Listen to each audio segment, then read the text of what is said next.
ಶ್ರೀಗುರುಭ್ಯೋ ನಮಃ. ಹರಿ ಓಂ.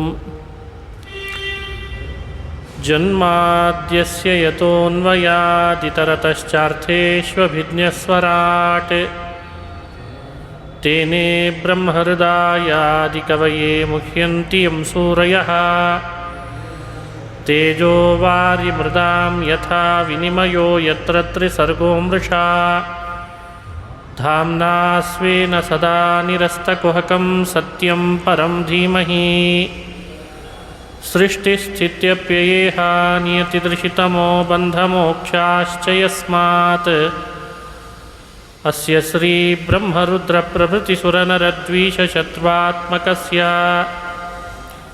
ವಿಷ್ಣೋರ್ವ್ಯಸ್ತಾಃ ಸಮಸ್ತಾಃ ಸಕಲಗುಣನಿಧಿಃ ಸರ್ವದೋಷವ್ಯಪೇತಃ ಪೂರ್ಣಾನಂದೋ ವ್ಯಯೋ ಯೋ ಗುರುರಪಿ ಪರಮಃ ಚಿಂತಯೇತಂ ಮಹಾಂತಂ. ನಾರಾಯಣಂ ನಮಸ್ಕೃತ್ಯ ನರಂ ಚೈವ ನರೋತ್ತಮಂ ದೇವೀಂ ಸರಸ್ವತೀಂ ವ್ಯಾಸಂ ತತೋ ಜಯಮುದೀರಯೇತ್. ಅಭ್ರಮಂ ಭಂಗರಹಿತಂ ಅಜಡಂ ವಿಮಲಂ ಸದಾ ಆನಂದತೀರ್ಥಮತುಳಂ ಭಜೆ ತಾಪತ್ರಯಾಪಹಂ. ಯಂ ಪ್ರವ್ರಜಂತಮನುಪೇತಮಪೇತಕೃತ್ಯಂ ದ್ವೈಪಾಯನೋ ವಿರಹಕಾತರಾಜುಹಾವ. ಪುತ್ರೇತಿ ತನ್ಮಯತಯಾ ತರವೋಪಿ ನೇದುಃ ತಂ ಸರ್ವಭೂತಹೃದಯಂ ಮುನಿಮಾನತೋಸ್ಮಿ. ಮೂಕೋಪಿ ಯತ್ಪ್ರಸಾದೇನ ಮುಕುಂದಶಯನಾಯತೆ ರಾಜರಾಜಾಯತೆ ರಿಕ್ತೋ ರಾಘವೇಂದ್ರಂ ತಮಾಶ್ರಯೇ. ಆಪಾದಮೌಲಿಪರ್ಯಂತಂ ಗುರುಣಾಮಾಕೃತಿಂ ಸ್ಮರೇತ್ ತೇನ ವಿಘ್ನಾಃ ಪ್ರಣಶ್ಯಂತಿ ಸಿದ್ಧ್ಯಂತಿ ಚ ಮನೋರಥಾಃ. ಶ್ರೀ ಹರಿವಾಯು ಗುರುಗಳ ಚರಣಾರವಿಂದಗಳಲ್ಲಿ ಭಕ್ತಿಪೂರ್ವಕ ಪ್ರಣಾಮಗಳನ್ನು ಅರ್ಪಿಸಿ, ಸ್ವಸ್ತ್ಯಸ್ತು ಅಶೇಷ ಸತಾಂ ಸನ್ಮಂಗಲಾನಿ ಭವಂತು. ಶ್ರೀಮದ್ ಭಾಗವತ ಮಹಾಪುರಾಣದ ಪಂಚಮ ಸ್ಕಂದದಲ್ಲಿ ಪ್ರಿಯವ್ರತ ರಾಜನ ಚರಿತ್ರೆಯನ್ನು ಶ್ರವಣ ಮಾಡ್ತಾ ಇದ್ವಿ. ಪ್ರಿಯವ್ರತ ಸ್ವಯಂಭೂ ಮನುವಿನ ಮಗನಾಗಿ ಹುಟ್ಟಿದ್ದ. ಚತುರ್ಮುಖ ಬ್ರಹ್ಮದೇವರ ಉಪದೇಶದಿಂದ ವಿವಾಹ ಮಾಡಿಕೊಂಡು ಸಂತತಿಯನ್ನು ಪಡೆದು ಅಧಿಕಾರವನ್ನು ವಹಿಸಿಕೊಂಡು ಮಕ್ಕಳನ್ನೂ ಪಡೆದ ಮೇಲೆ ಆಗ್ನೇಯಿದ್ರ ಮೊದಲಾದಂಥ ಮಕ್ಕಳಿಗೆ ತನ್ನ ರಾಜ್ಯಭಾರವನ್ನು ವಹಿಸಿಕೊಟ್ಟ. ಪ್ರಿಯವ್ರತನ ವಂಶದ ಚರಿತ್ರೆ ಹೇಳ್ತಾ,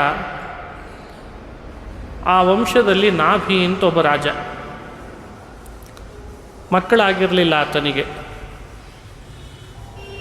ಮಕ್ಕಳಾಗಬೇಕು ಅಂತ ಅಪೇಕ್ಷೆ ಪಟ್ಟು ಋತ್ವಿಜರನ್ನು ಕರೆಸಿ ಯಾಗ ಮಾಡಿದ. ಯಾಗ ಮಾಡ್ತಾ ಇರುವಾಗ ಯಜ್ಞಪುರುಷ ಅಗ್ನಿಕುಂಡದಿಂದ ಪ್ರಕಟನಾಗಿ ಏನು ಬರಬೇಕು ಅಂತ ಋತ್ವಿಜರನ್ನು ರಾಜನನ್ನು ಕೇಳ್ದ. ಋತ್ವಿಜರೆಲ್ಲ ಹೇಳ್ತಾರೆ ಯಜ್ಞಪುರುಷನಿಗೆ, ಅವನಿಗೆ ಮಕ್ಕಳಾಗಿಲ್ಲ ರಾಜನಿಗೆ, ನಿನಗೆ ಸದೃಶನಾದಂಥ ಮಗ ಬೇಕು ಅಂತ ಅಪೇಕ್ಷೆ ಇದೆ ಅಂತ ಹೇಳಿಬಿಟ್ರಂತ.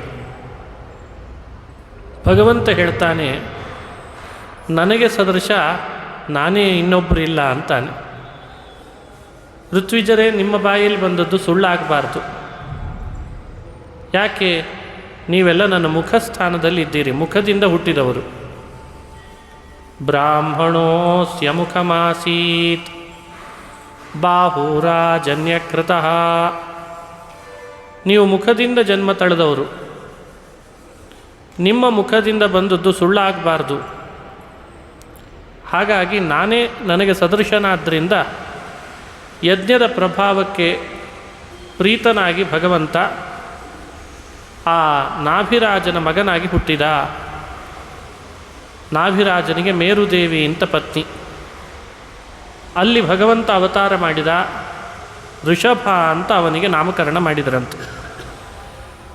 ಋಷಭ ನಾಮಕ ವಿಷ್ಣುವಿನ ಅವತಾರದ ಚರಿತ್ರೆ ಭಾಗವತದಲ್ಲಿ ಬರ್ತದೆ. ಋಷಭನ ಮಹಿಮೆ ಏನು ಅಂದರೆ, ಬಹಳ ದಿನಗಳಾದರೂ ಇಂದ್ರ ಮಳೆ ಸುರಿಸಲಿಲ್ಲ. ಈ ಖಂಡ ಎಲ್ಲ ಅಂಜನಾಭ ಅಂತ ಕರೀತಿದ್ರಂತೆ ಮೊದಲು. ಋಷಭ ಆಳ್ವಿಕೆ ನಡೆಸ್ತಿದ್ದಾನೆ, ಮಳೆ ಬರ್ತಾ ಇಲ್ಲ ಪ್ರಜೆಗಳಿಗೆ. ಭೂಮಿ ತೊಯ್ದೇ ಇದ್ದರೆ ಬೆಳೆ ಹೇಗೆ ಬೆಳಿಬೇಕು? ಮಳೆ ಇಲ್ಲದೆ ಇದ್ದರೆ ಆಗುವ ಅನಾಹುತಗಳೆಲ್ಲ ಎಷ್ಟೆಷ್ಟು. ಇಂದ್ರ ಸ್ಪರ್ಧೆಗಿಳಿದಿದ್ದಾನೆ ಅಂತ ಗೊತ್ತಾಯಿತು. ಮಳೆ ಸುರಿಸೋನು ಇಂದ್ರ. ಮೋಡಗಳೆಲ್ಲ ಇಂದ್ರನ ಕೈ ಕೆಳಗಿರ್ತಾವೆ. ಇವತ್ತಿಗೂ ಅಷ್ಟೆ. ಅಲ್ಲಲ್ಲಿ ಮೋಡಗಳು ಮಳೆ ಸುರಿಸ್ತಾವೆ ಅಂದರೆ ದೇವೇಂದ್ರನ ಪ್ರೇರಣೆ. ಇಂದ್ರ ಸ್ಪರ್ಧೆಗಿಳಿದಿದ್ದಾನೆ. ಹೇಗಿದ್ದರೂ ಋಷಭ ಆಡಳಿತ ನಡೆಸಿದ್ದಾನೆ, ನಾನು ಮಳೆ ಸುರಿಸಲ್ಲ, ಏನು ಮಾಡ್ತಾನೆ ನೋಡೋಣ ಅಂತ. ಆಡಳಿತ ನಡೆಸ್ತಾ ಇರೋನು ಜಗತ್ತಿಗೆಲ್ಲ ವರ ಕೊಡುವ ವಿಷ್ಣು. ಸರ್ವರ ಅಂತರ್ಯಾಮಿಯಾದ ಶ್ರೀಹರಿಯ ಜೊತೆಗೆ ಸ್ಪರ್ಧೆಗಿಳಿದ್ರೆ ಏನು ಮಾಡಬೇಕು? ಋಷಭ ಅಂದ, ಇಂದ್ರನಿಗೆ ಯಾರೂ ಬೇಡೋದು ಬೇಡ, ಅವನನ್ನು ದೈನ್ಯದಿಂದ ಬೇಡ್ಕೊಳ್ಬೇಕು ಅಂತ ಅಂದರೆ ಅವ ಮತ್ತೆ ಸ್ಪರ್ಧೆಗಿಳಿದಿದ್ದಾನೆ, ಸುರಿಸಲಾರ. ನಾನೇ ಮೋಡಗಳನ್ನು ಸೃಷ್ಟಿ ಮಾಡ್ತೀನಿ ಎಂದ. ತನ್ನ ಅಚಿಂತ್ಯ ಶಕ್ತಿಯಿಂದ ಆಕಾಶದಲ್ಲಿ ಮೋಡಗಳನ್ನು ಸೃಷ್ಟಿ ಮಾಡಿ ಅಂಜನಾಭ ಖಂಡಕ್ಕೆ ಎಷ್ಟು ಮಳೆ ಬೇಕೋ ಅಷ್ಟು ಮೋಡದ ಮಳೆ ಸುರಿಸಿಬಿಟ್ಟಂತೆ. ಈಗೆಲ್ಲ ಮೋಡ ಬಿತ್ತನೆ ಅಂತ ಮಾಡ್ತಾರೆ. ಇವತ್ತಿನವರು ಬಹಳ ಬುದ್ಧಿವಂತರು ಅಂತ ನಾವು ಭ್ರಮಿಸಿದ್ದೇವೆ. ಭಾಗವತದಲ್ಲಿ ಕಥೆ ಕೇಳಿದ ಮೇಲೆ ಈ ಭ್ರಮೆ ದೂರ ಆಗಬೇಕು. ಈ ಅಭಿಪ್ರಾಯದಿಂದಲೇ ಅವನ ಹೆಸರು ವೃಷಭ ಅನ್ನೋದು ಸಾರ್ಥಕ ಆಯ್ತಂತೆ. ಸಂಸ್ಕೃತದಲ್ಲಿ ವೃಷಭ, ವರ್ಷ ಅಂದರೆ ಮಳೆ. ಈಗ ನಡೀತಾ ಇರುವ ಋತುವು ಕೂಡ ಮಳೆ ಋತು. ಶ್ರಾವಣ ಹಾಗೂ ಭಾದ್ರಪದಗಳು ವರ್ಷ ಋತುವಿಗೆ ಸಂಬಂಧಪಡ್ತದೆ. ಈ ಕಾಲದಲ್ಲಿ ಅಲ್ಲದೆ ಇನ್ಯಾವಾಗ ಮಳೆ ಬರೋದು? ಇದು ಮಳೆಗಾಲನೇ. ಭಗವಂತನ ಹೆಸರೂ ಕೂಡ ವೃಷಭ. ಮೋಡಗಳನ್ನು ಸೃಷ್ಟಿ ಮಾಡಿ ಮಳೆ ಸುರಿಸಿದ ಅನ್ನೋ ಅರ್ಥದಲ್ಲಿ ಆ ಹೆಸರು ಸಾರ್ಥಕ ಆಯಿತು. ಇಂದ್ರ ಪೆಚ್ಚಾದ, ನಾನೇ ಸುರಿಸಿದ್ರೆ ಅವಮಾನ ಆಗ್ತಿರಲಿಲ್ಲ ನನಗೆ, ಹೋಗಿ ಹೋಗಿ ಮಳೆ ಸುರಿಸದೇ ಇದ್ನೆಲ್ಲ ಅಂತ ಅಂದ್ಕೊಂಡ. ಈ ಕಥೆಯನ್ನು ಭಾಗವತ ಹೇಳಿ ಭಗವಂತನ ಮಹಿಮೆಯನ್ನು ತೋರಿಸಿ ನಮಗೊಂದು ಸಂದೇಶವನ್ನು ಕೊಡ್ತದೆ.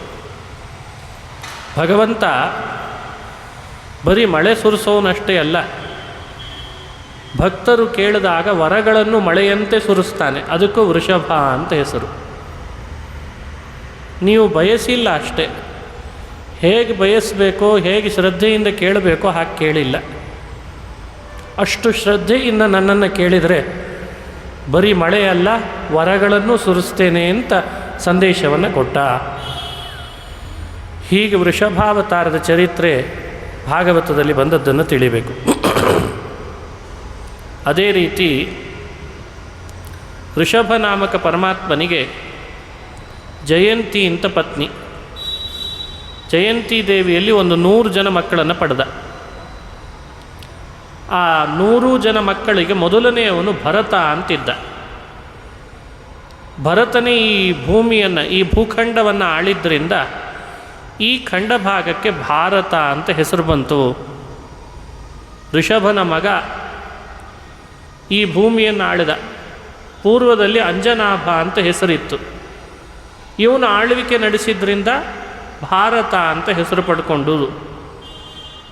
ಈ ವಿವರಣೆಯನ್ನು ಕೂಡ ಭಾಗವತದಲ್ಲಿ ಕೊಟ್ಟಿದ್ದಾರೆ. ಭಗವಂತ ಋಷಭ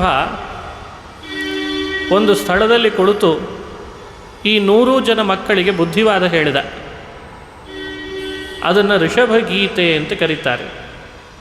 3ನೇ ಸ್ಕಂದದಲ್ಲಿ ತಾಯಿಗೆ ಉಪದೇಶ ಮಾಡಿದ ಕಪಿಲ, ಆದ್ದರಿಂದ ಅದು ಕಪಿಲ ಗೀತೆ. ತಂದೆಯಾಗಿ ಋಷಭ ಮಕ್ಕಳಿಗೆ ಉಪದೇಶ ಮಾಡಿದ್ದಿದೆಯಲ್ಲ, ಅದು ಋಷಭ ಗೀತೆ ಅಂತ ಆಯ್ತಂತೆ. ಭಾಗವತದಲ್ಲಿ ಅನೇಕ ಗೀತೆಗಳಿದ್ದಾವೆ. ಮುಂದೆ ಗೋಪಿಗೀತೆ, ಹಂಸಗೀತೆ, ಭ್ರಮರಗೀತೆ, ಭಿಕ್ಷುಗೀತೆ, ಹೀಗೆ ಅನೇಕ ಗೀತೆಗಳನ್ನು ಒಳಗೊಂಡಿದೆ ಶ್ರೀಮದ್ ಭಾಗವತ. ಒಮ್ಮೆ ಅದನ್ನೇ ಪ್ರವಚನ ಮಾಡಬೇಕು. ಕೇವಲ ಭಾಗವತದಲ್ಲಿ ಬರುವಂತಹ ಗೀತೆಗಳ ವಿಷಯಗಳು ಏನು ಅಂತ ಅನುಸಂಧಾನ ಮಾಡಬೇಕು. ಎಷ್ಟು ಅದ್ಭುತವಾದ ಗೀತೆಗಳು ಒಂದೊಂದು. ಋಷಭ ತನ್ನ ಮಕ್ಕಳಿಗೆ ಉಪದೇಶ ಮಾಡುವಾಗ ಏನು ಹೇಳ್ತಾನೆ? ಅವನು ಮಾಡಿದ ಸಂದೇಶ ಆದರೂ ಏನು? ಮೊದಲು ನಮ್ಮ ಮಕ್ಕಳಿಗೆ ಉಪದೇಶ ಮಾಡಲಿ ಅಂತ ಸಂದೇಶ ಕೊಟ್ಟನಂತೆ ದೇವರು. ಕೆಲವರು ಊರಿಗೆಲ್ಲ ಉಪದೇಶ ಮಾಡ್ತಿರ್ತಾರೆ. ಅಲ್ಲಿ ಹೋಗಿ ಇಲ್ಲಿ ಹೋಗಿ, ಆ ಕ್ಷೇತ್ರಕ್ಕೆ ಹೋಗಿ, ಈ ದೇಶಕ್ಕೆ ಹೋಗಿ, ಇನ್ನೊಂದು ದೇಶಕ್ಕೆ ಹೋಗಿ, ಪರದೇಶಕ್ಕೆ ಹೋಗಿ, ಎಲ್ಲರನ್ನ ಬರ್ರಿ ಬರ್ರಿ ಅಂತ ಕರೆಯೋದು, ಉಪದೇಶ ಮಾಡೋರು. ಸಮಸ್ಯೆ ಏನು ಅಂದರೆ ತಮ್ಮ ಮಗನಿಗೆ ಮಾಡಲಿಕ್ಕೆ ಆಗ್ತಿರಲ್ಲ. ನಮ್ಮಲ್ಲಿ ಒಂದು ನುಡಿ ಇದೆ, ಊರಿಗೆಲ್ಲ ಉಪಕಾರಿ, ಮನೆಗಷ್ಟೇ ಮಾರಿ ಅಂತ. ಪ್ರಪಂಚಕ್ಕೆಲ್ಲ ಉಪದೇಶ ಮಾಡ್ತಾನೆ, ತನ್ನ ಮನೆಯಲ್ಲೇ ಉಪದೇಶ ಮಾಡಿದರೆ ಮಾತು ಕೇಳೋರಿಲ್ಲ. ಈ ತಿಳುವಳಿಕೆ ಲೋಕಕ್ಕೆಲ್ಲ ಕೊಡಬೇಕು. ಜಗತ್ತಿಗೆ ಉಪದೇಶ ಮಾಡುವ ಮುನ್ನ ತನ್ನ ಮಕ್ಕಳನ್ನು ಉಪದೇಶಿಸಿ ಸರಿದಾರಿ ತರಬೇಕಾದ ಜವಾಬ್ದಾರಿ ತಂದೆಗಿದೆ ಅಂತ ಜಗತ್ತಿಗೆ ತಿಳಿಸ್ಬೇಕು. ಆ ಕಾರಣದಿಂದ ಋಷಭ ಮೊದಲು ತನ್ನ ಮಕ್ಕಳಿಗೆ ಉಪದೇಶ ಮಾಡಿದ. 100 ಜನ ಮಕ್ಕಳಿಗೇನು ಉಪದೇಶ ಮಾಡಿದ? ಆತ ಹೇಳ್ದ, ಮನುಷ್ಯ ದೇಹವನ್ನು ಸಾರ್ಥಕ ಮಾಡಿಕೊಳ್ಳ್ರಿ ಅಂತಂದ. ನಾಯಂ ದೇಹೋ ದೇಹಭಾಜಾಂ ನೃಲೋಕೆ, ನಾಯಂ ದೇಹ ದೇಹಭಾಜಾಂ ನೃಲೋಕೆ, ಕಸ್ತತ್ ಕಾಮಾನ್ ಅರ್ಹತಿ ವಿಡ್ಭುಜಾಂಗೆ. ಈ ಮನುಷ್ಯ ದೇಹ ಕೇವಲ ಕಾಮ, ಭೋಗ, ಆಹಾರ, ವಿಹಾರ ಮಾಡಲಿಕ್ಕಷ್ಟೇ ಇದೆ ಅಂತ ಭಾವಿಸಬೇಡಿ. ಆಹಾರ ವಿಹಾರಕ್ಕೆ ಅಂತ ಮೀಸಲು ಮಾಡೋದಾದರೆ ಮನುಷ್ಯ ದೇಹನೇ ಯಾಕೆ ಬೇಕು? ಬೇರೆ ಬೇರೆ ದೇಹದಿಂದಲೂ ಆಗ್ತಿತ್ತಲ್ಲ. ಅರ್ಹತಿ ವಿಡ್ಭುಜಾಂಗೆ, ರಸ್ತೆ ಬದಿಯಲ್ಲಿ, ಕೊಳಚೆಗಳಲ್ಲಿ, ಕೆರೆಗಳಲ್ಲಿ ಎಷ್ಟೋ ಪ್ರಾಣಿಗಳೆಲ್ಲ ಹೇಗೆ ಬದುಕು ಕಟ್ಟಿಕೊಂಡಿದ್ದಾವೆ ನೋಡಿದ್ರಲ್ಲ. ಎಷ್ಟು ಮರಿಗಳನ್ನು ಹಾಕಿರ್ತಾವೆ, ಎಲ್ಲೆಲ್ಲಿ ತೇಲಾಡ್ತಿರ್ತಾವೆ, ಅವು ಎಲ್ಲಿ ಮಲಗ್ತಾವೆ. ಆಹಾರ, ವಿಹಾರ, ಮೈಥುನ ಅವುಗಳಿಗೂ ಸಾಮಾನ್ಯವಲ್ವೇ? ಮನುಷ್ಯ ದೇಹ ಬಂದಾಗಲೂ ಅದನ್ನೇ ಮಾಡಬೇಕಾ? ಹಾಗಾದರೆ ಆ ದೇಹಕ್ಕೂ ಈ ದೇಹಕ್ಕೂ ವ್ಯತ್ಯಾಸ ಏನು? ಇದನ್ನು ಋಷಭ ಎಲ್ಲರಿಗೆ ಎಚ್ಚರಿಸಿದ. ಅವರೆಲ್ಲರಿಗೆ ಕುತೂಹಲ ಪಡಿತು. ಮನುಷ್ಯ ದೇಹ ಹಾಗಾದರೆ ಏನು ಮಾಡಲಿಕ್ಕೆ ಅಂತ ಕೊಟ್ಟಿದ್ದಾನೆ? ಇದು ಯಾವಾಗ ಸಾರ್ಥಕ ಆಗ್ತದೆ? ತಪೋ ದಿವ್ಯಂ ಹ್ಯರ್ಹಥಯೇನ ಸತ್ವಂ ಶುದ್ಧೇದಾತ್ಮ ಬ್ರಹ್ಮಸುಖಂ ಹ್ಯನಂತಂ. ಮನುಷ್ಯ ದೇಹ ಬಂದಾಗ ದಿವ್ಯವಾದ ತಪಸ್ಸನ್ನು ಆಚರಿಸಿದರೆ ಆ ದೇಹ ಸಾರ್ಥಕ ಅಂತ ಆಗ್ತದೆ. ತಪಸ್ಸನ್ನು ಆಚರಿಸದೆ ಹೋದರೆ ದೇಹದ ಸಾರ್ಥಕತೆ ಇಲ್ಲ ಅಂತ ಹೇಳಿಬಿಟ್ಟ. ತಪೋ ದಿವ್ಯಂ ತಪಃ, ದಿವ್ಯಂ ತಪಃ ಅರ್ಹತ. ಸಾಧ್ಯವಾದಷ್ಟು ಈ ಮನುಷ್ಯ ದೇಹವನ್ನು ತಪಸ್ಸನ್ನು ಆಚರಣೆ ಮಾಡಲಿಕ್ಕೆ ಅಂತ ವಿನಿಯೋಗಿಸಬೇಕು. ಮತ್ತೆ ಪ್ರಶ್ನೆ, ತಪಸ್ಸು ಅಂದರೆ ಯಾವುದು? ಈಗೆಲ್ಲ ತಪಸ್ಸು ಬೇರೆ ಬೇರೆ ಅರ್ಥ ಪಡ್ಕೊಂಡಿದೆ. ಬಹಳ ಗಡ್ಡ ಬಿಟ್ಟುಬಿಟ್ರೆ ಬಹಳ ದೊಡ್ಡ ತಪಸ್ವಿಗಳು ಅಂತ ಇದೆಲ್ಲ ತಲೆ ಒಳಗೆ ಹೊಕ್ಕೊಂಡಿದೆ. ಜಟಾಜೂಟಗಳನ್ನು ಬಿಟ್ಟರೆ ಅವನಿಗೊಂದು ಸಮಾಜ ಬೇರೆ ರೀತಿ ಹೆಸರು ಕೊಡಲಿಕ್ಕೆ ಶುರು ಆಗ್ತದೆ. ಇವನು ಯೋಗಿ, ಇವನು ಬಹಳ ದೊಡ್ಡ ಸಾಧಕ, ಹೀಗೆ ಅವನಿಗೇ ಆದಂಥ ಆ ಪ್ರಾಂತಗಳಲ್ಲಿ ಹೊಸ ಹೊಸ ಹೆಸರುಗಳಿವೆ, ಉಪಾಧಿಗಳಿವೆ. ವಿಶ್ವವಿದ್ಯಾನಿಲಯಗಳೆಲ್ಲ ಎಲ್ಲರಿಗೆ ಡಾಕ್ಟರೇಟ್ ಕೊಡ್ತದಲ್ಲ, ಹಾಗೆ ಅವನ ಮುಖಚರ್ಯೆ, ಅವನ ಡ್ರೆಸ್ ಕೋಡ್ಗಳು, ಅವನ ಕುತ್ತಿಗೆಗೆ ಹಾಕುವಂಥ ಮಾಲೆಗಳು, ಅವನ ಕೈಯಲ್ಲಿ ಇಟ್ಕೊಳ್ಳುವಂಥ ಕೆಲವು ಆಯುಧಗಳು, ಆಯುಧ ಅನ್ನಬಾರದು, ಅದಕ್ಕೆ ಇನ್ನೇನಾದರೂ ಹೆಸರಿಡೋಣ, ಇವನ್ನೆಲ್ಲ ನೋಡಿ ಜಗತ್ತಿನಲ್ಲಿ ದೊಡ್ಡ ತಪಸ್ವಿ ಅಂತ ಹೇಳಲಿಕ್ಕೆ ಶುರು ಮಾಡಿದ್ದಾರೆ. ತಪಸ್ಸು ಅಂದರೆ ಯಾವುದು? ತಪಸ್ಸಿನ ವಿವರಣೆಯನ್ನು ಪುರಾಣಗಳು, ಮಹಾಭಾರತ ಏನಂತ ಹೇಳ್ತದೆ? ತಪಸ್ಸು 2 ರೀತಿ. ಒಂದು, ದೇಹವನ್ನು ಕ್ಲೇಶಗೊಳಿಸುವಂತೆ, ಅರ್ಥಾತ್ ಉಪವಾಸ, ವ್ರತ, ನಿಯಮಗಳಿಗೆ ಬದ್ಧರಾಗಿರೋದು ತಪಸ್ಸು. ಅನೇಕ ವ್ರತಗಳನ್ನು ಹೇಳಿದೆ. ನಿತ್ಯವ್ರತ, ಕಾಮ್ಯವ್ರತ ಅಂತ ವ್ರತಗಳಲ್ಲಿ ಬಗೆ ಬಗೆಯಾದದ್ದಿದೆ. ನಿತ್ಯವನ್ನು ಬಿಡದೆ ಅನುಷ್ಠಾನ ಮಾಡೋದು ಒಂದು ದೊಡ್ಡ ತಪಸ್ಸಂತ. ನಿತ್ಯವನ್ನು ಬಿಡದೆ ಅಂದರೆ ಅರ್ಥ ಏನು? ಯಾವುದನ್ನು ಬಿಡೋದರಿಂದ, ಮಾಡದೇ ಬಿಡೋದರಿಂದ ಶಾಸ್ತ್ರಗಳಲ್ಲಿ ದಂಡವನ್ನು ಹೇಳ್ತದೋ ಅದನ್ನು ನಿತ್ಯವ್ರತ ಅಂತ ಕರೀತಾರೆ. ಏಕಾದಶಿ, ಅವುಗಳನ್ನು ಬಿಡೋಣದ್ರಿಂದ ಮನುಷ್ಯನಿಗೆ ದಂಡ ಇದೆ, ಶಿಕ್ಷೆ ಇದೆ. ಅಂಥವು ಯಾವ್ಯಾವುದಿದ್ದಾವೋ ಅವುಗಳನ್ನು ಮಾಡೋದಕ್ಕೆ ತಪಸ್ಸು ಅಂತ ಕರೀತಾರೆ. ಆ ತಪಸ್ಸನ್ನು ಮನುಷ್ಯ ಆಚರಣೆ ಮಾಡಬೇಕು. ಇನ್ನೊಂದು ರೀತಿ ಇದೆ ತಪಸ್ಸು, ಕಾಯಕ್ಲೇಶ ರೂಪವಾದ ತಪಸ್ಸು. ಹಾಗೆ ಮತ್ತೊಂದು ಥರದ ತಪಸ್ಸಿದೆ. ಅದು ಯಾವುದು? ಭಗವಂತನ ಬಗ್ಗೆ ವಿಶೇಷವಾದ ಅಧ್ಯಯನ ನಡೆಸೋದಕ್ಕೆ ತಪಸ್ಸು ಅಂತ ಕರೀತಾರೆ. ಸ್ವಾಧ್ಯಾಯ ಪ್ರವಚನಯೇವೇತಿ ನಾಕೋ ಮೌದ್ಗಲ್ಯ ತದ್ಧಿ ತಪಸ್ತದ್ಧಿ ತಪಃ. ಸ್ವಾಧ್ಯಾಯ ಹಾಗೂ ಪ್ರವಚನ ಇವುಗಳು ಕೂಡ ತಪಸ್ಸು ಅಂತ ವಿವರಣೆಯನ್ನು ಮಾಡಿದೆ ವೇದ. ನಾವು ನಡೆಸಬೇಕಾದ ತಪಸ್ಸು ನಿಜವಾಗಲೂ ಅದೇ.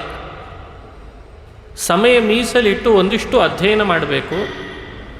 ಜೊತೆಗೆ ಮಾಡಿದ ಅಧ್ಯಯನವನ್ನು ಮತ್ತೊಬ್ಬರಿಗೆ ಪ್ರವಚನ ಮಾಡಿ ಹೇಳಬೇಕು. ಇದೇ ದೊಡ್ಡ ತಪಸ್ಸು ಅಂತ ಉಪನಿಷತ್ತುಗಳು ಸಾರ್ತಾವೆ. ಆ ಕಾರಣದಿಂದ ನೀವೆಲ್ಲ ಮನುಷ್ಯ ದೇಹ ಪಡ್ಕೊಂಡಿದ್ದೀರಿ, ಆದಷ್ಟು ಈ ತಪಸ್ಸನ್ನು ಆಚರಿಸ್ರಿ, ನಿಮ್ಮ ದೇಹ ಸಾರ್ಥಕ ಆಗ್ತದೆ. ಎರಡನೇ ಕಾರಣ ಹೇಳ್ತಾನೆ. ಮನುಷ್ಯ ದೇಹ ಸಾರ್ಥಕ ಮಾಡಿಕೊಳ್ಳಿಕ್ಕೆ ಮತ್ತೊಂದು ಕಾರಣ, ಒಳಗಿರುವ ಆತ್ಮನನ್ನು ಉದ್ಧಾರ ಮಾಡಿಕೊಳ್ಬೇಕು.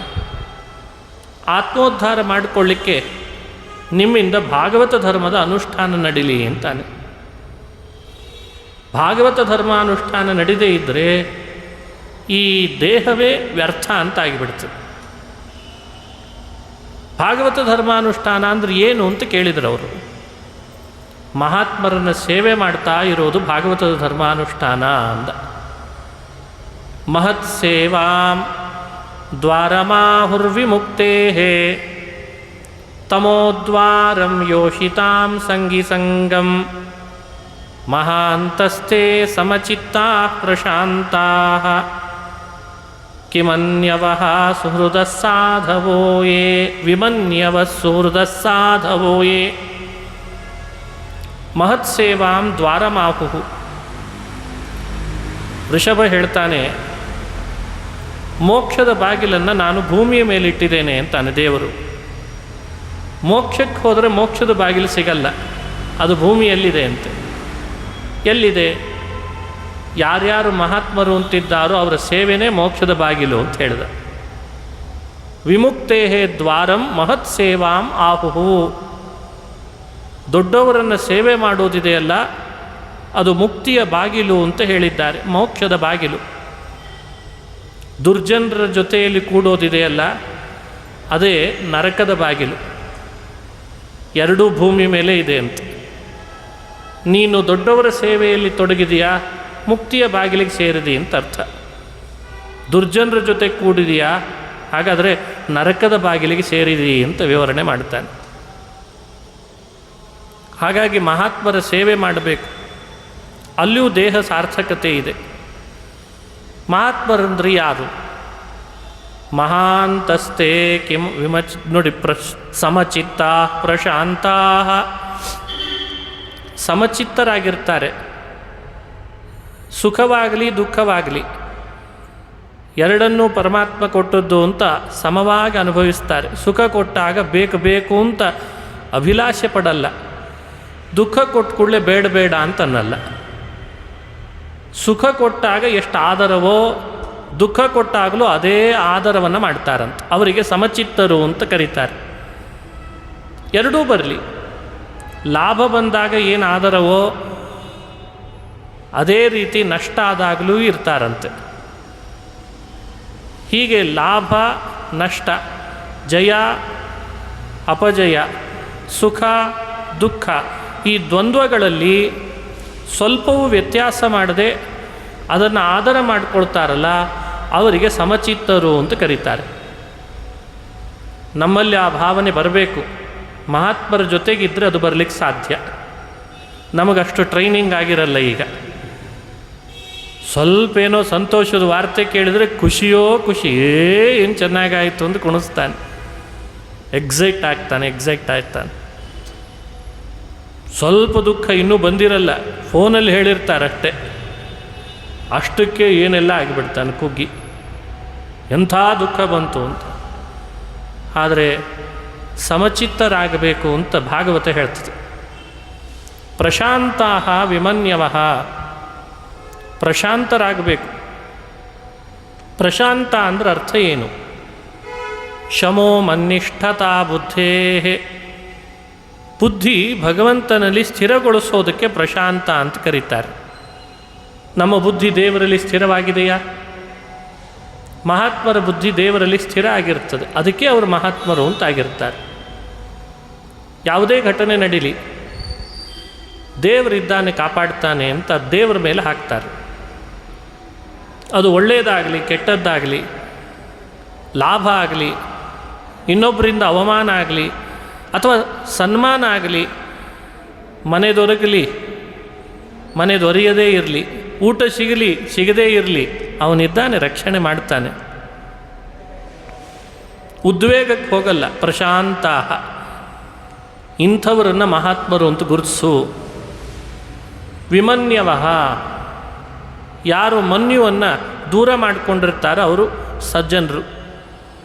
ಮನ್ಯು ಅಂದರೆ ಕ್ರೋಧ, ಸಿಟ್ಟು. ಏನು ಸಿಟ್ಟಿರ್ತದೆ ಕೆಲವರಿಗೆ, ಇನ್ನೂ ಏನೂ ಮಾತೇ ಆಡಿಸಿರಲ್ಲ, ಅಷ್ಟರಲ್ಲೇ ಸಿಟ್ಟು ಮಾಡಿರ್ತಾರೆ. ನೀವೇನು ನನ್ನ ಮಾತಾಡಿಸೋದು ಅನ್ನೋ ಹಾಗೆ. ಆಯಿತು ಬಿಡಪ್ಪ, ನೀನೂ ಬೇಡ, ನಿನ್ನ ಮಾತೂ ಬೇಡ ಅಂತ ಅಂದ್ಬಿಡುತ್ತಾರೆ. ವಿಮನ್ಯವಃ, ಮನ್ಯು ದೂರ ಮಾಡಿಕೊಂಡಿರಬೇಕು, ಕ್ರೋಧ ಗೆದ್ದಿರಬೇಕು, ಕ್ರೋಧ ಪರವಶನಾಗಿರಬಾರ್ದು. ನಮ್ಮ ಕಡೆಯಲ್ಲೆಲ್ಲ ಮೂಗಿನ ತುದಿ ಮೇಲೆ ಸಿಟ್ಟು ಅಂತಂತಿರ್ತಾರೆ. ಮೂಗಿನ ತುದಿಗೆ ಇರ್ತದಂತೆ, ಮಾತಿಗಿಂತ ಸಿಟ್ಟೇ ಜಾಸ್ತಿ. ಆ ರೀತಿ ಮನುಷ್ಯ ಸಿಟ್ಟಿಗೆ ಒಳಗಾಗಬಾರ್ದು, ಕ್ರೋಧ ಗೆದ್ದಿರಬೇಕು.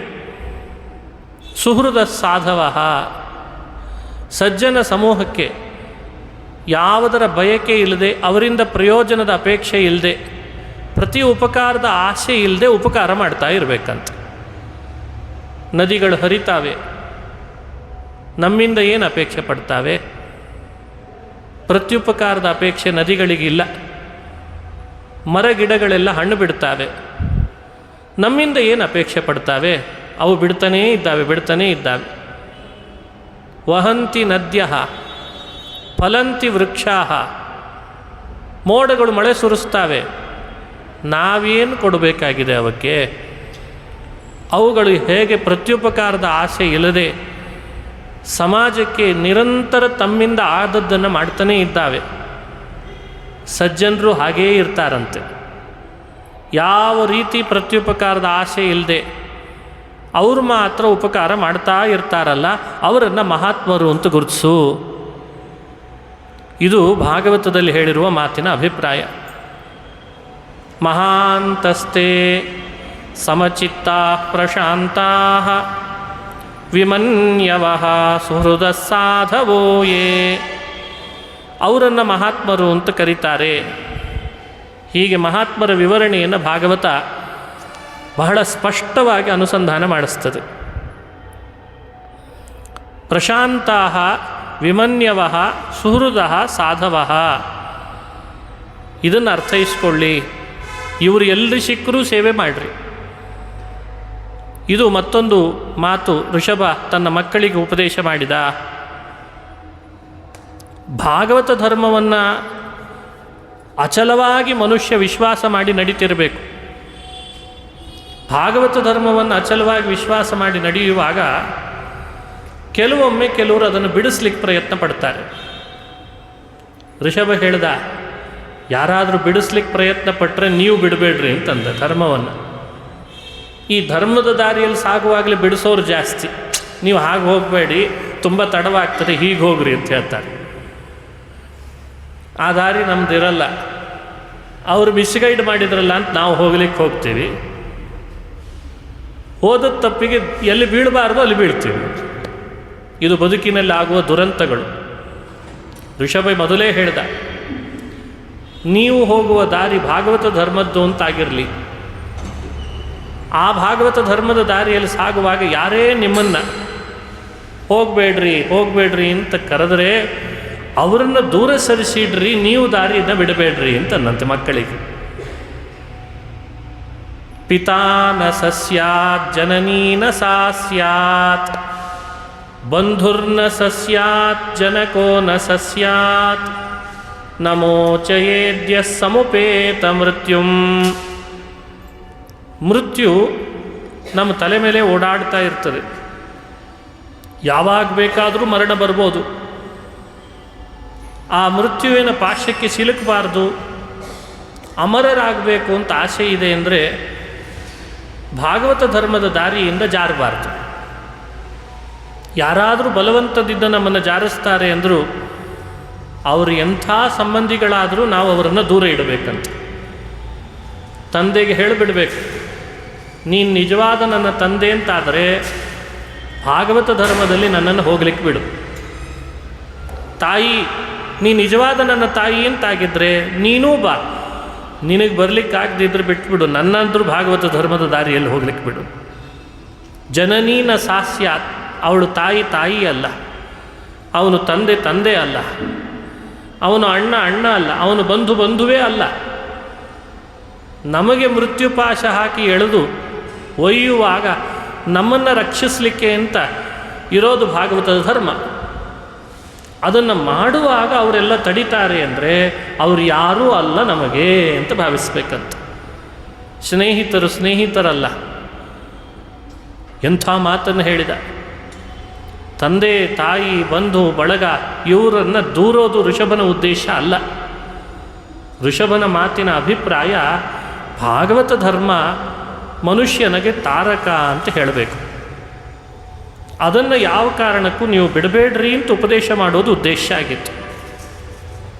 ಇಂಥ ಅನೇಕ ಸಂಗತಿಗಳು, ಸ್ಫೂರ್ತಿದಾಯಕವಾದ ಮಾತುಗಳು, ಅಪೂರ್ವವಾದ ಉದಾಹರಣೆಗಳು, ಮನುಷ್ಯ ದೇಹದ ವಿಶೇಷತೆ, ಅದರ ಸಾರ್ಥಕತೆ, ಇವುಗಳನ್ನೆಲ್ಲ ಒಳಗೊಂಡು ಋಷಭನ ಮಾತುಗಳು ಬಂದಿದೆ ಅಂತ ಹೇಳ್ತದೆ. ಮಚ್ಶ್ರದ್ಧಯಾ ಭಗವದ್ಧರ್ಮಚರ್ಯಯ ಜಿಜ್ಞಾಸಯಾಧ್ಯಾತ್ಮಿಕ ಯೋಗ ನಿಷ್ಠಯ. ಎಲ್ಲ ಋಷಭನ ಮಾತು. ದೇವರಲ್ಲಿ ಶ್ರದ್ಧೆಯನ್ನು ಯಾವತ್ತೂ ಕಡಿಮೆ ಮಾಡಿಕೊಳ್ಬೇಡ್ರಿ. ಹೆಚ್ಚಾದರೆ ತಪ್ಪಲ್ಲ, ಕಡಿಮೆ ಆಗಬಾರ್ದಂತ. ಇದನ್ನು ತನ್ನ ಮಕ್ಕಳಿಗೆ ಹೇಳ್ತಾನೆ. ಹಣ ಕಡಿಮೆ ಬಂದರೂ ಪರವಾಗಿಲ್ಲ,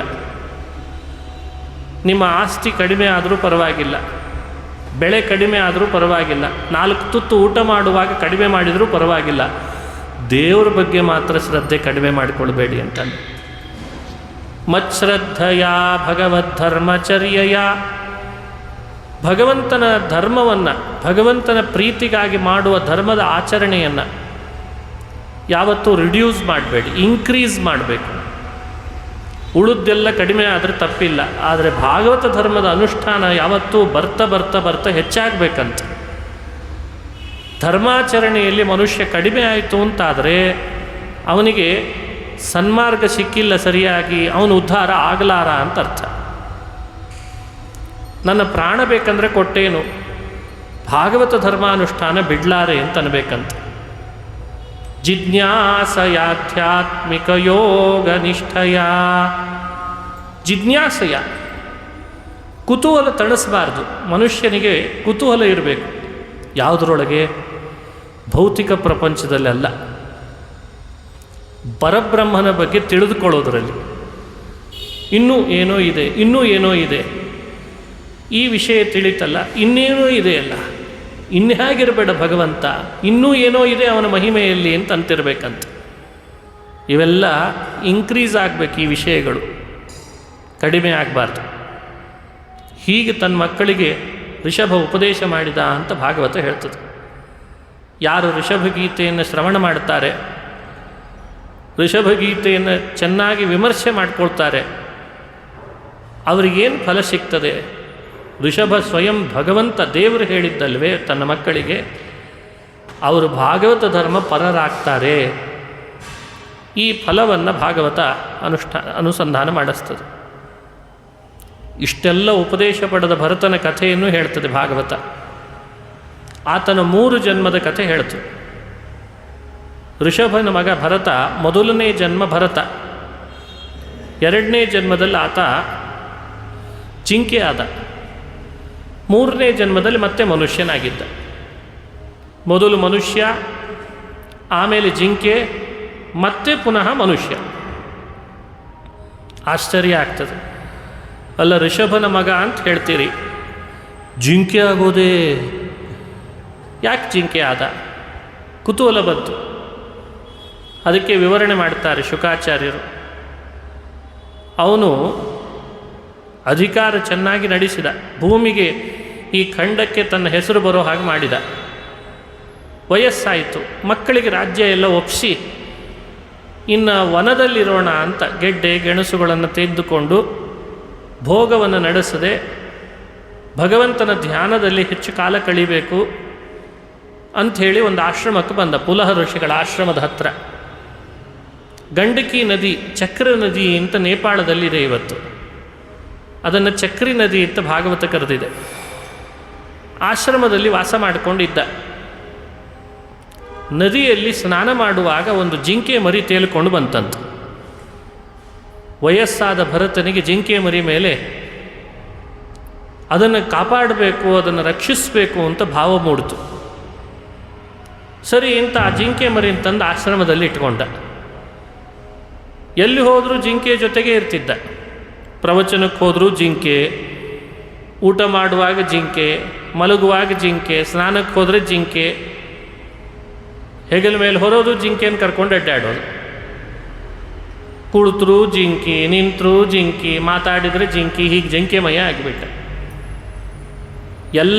ಎಲ್ಲ ವಿಷಯಗಳ ಸಂಘ ಬಿಟ್ಟು ಬಂದ ಭರತನಿಗೆ ಕೊನೆಗೆ ಗಂಟು ಬಿದ್ದದ್ದು ಯಾವುದು? ಜಿಂಕೆ. ಪ್ರಾಣಿಗಳ ಮೇಲೆ ಮಾಡುವ ಸ್ನೇಹ ತಪ್ಪಲ್ಲ, ಪ್ರಾಣಿಗಳನ್ನು ದಯೆ ತೋರಿಸಿ ರಕ್ಷಣೆ ಮಾಡೋದು ತಪ್ಪಲ್ಲ. ಆದರೆ ಅವುಗಳ ಮೇಲೆ ಅತಿಯಾದ ಮೋಹ ಮಾಡ್ತೇವಲ್ಲ, ಅದು ತಪ್ಪು ಅಂತ ಭಾಗವತ ಹೇಳ್ತದೆ. ಅವನಿಗೆ ಅದರ ಮೇಲೆ ಅತಿಯಾದ ಮೋಹ ಉಂಟಾಯಿತು. ಸಂಗಾತ್ ಸಂಜಾಯತೆ ಕಾಮಃ, ಕಾಮಾತ್ ಕ್ರೋಧೋಭಿಜಾಯತೆ ಅಂತಾನೆ ಕೃಷ್ಣ ಗೀತೆಯಲ್ಲಿ. ಅತಿ ಆಸಕ್ತಿ ಅವನಿಗೆ ಉಂಟಾದದ್ರಿಂದ ಎಲ್ಲಿ ಹೋದರೂ ಜಿಂಕೆ ಬಿಡ್ತಿರಲಿಲ್ಲ. ಕೊನೆಗೆ ದೇಹ ಬಿಡೋ ಸಮಯ ಬಂದೇ ಬಿಡ್ತು.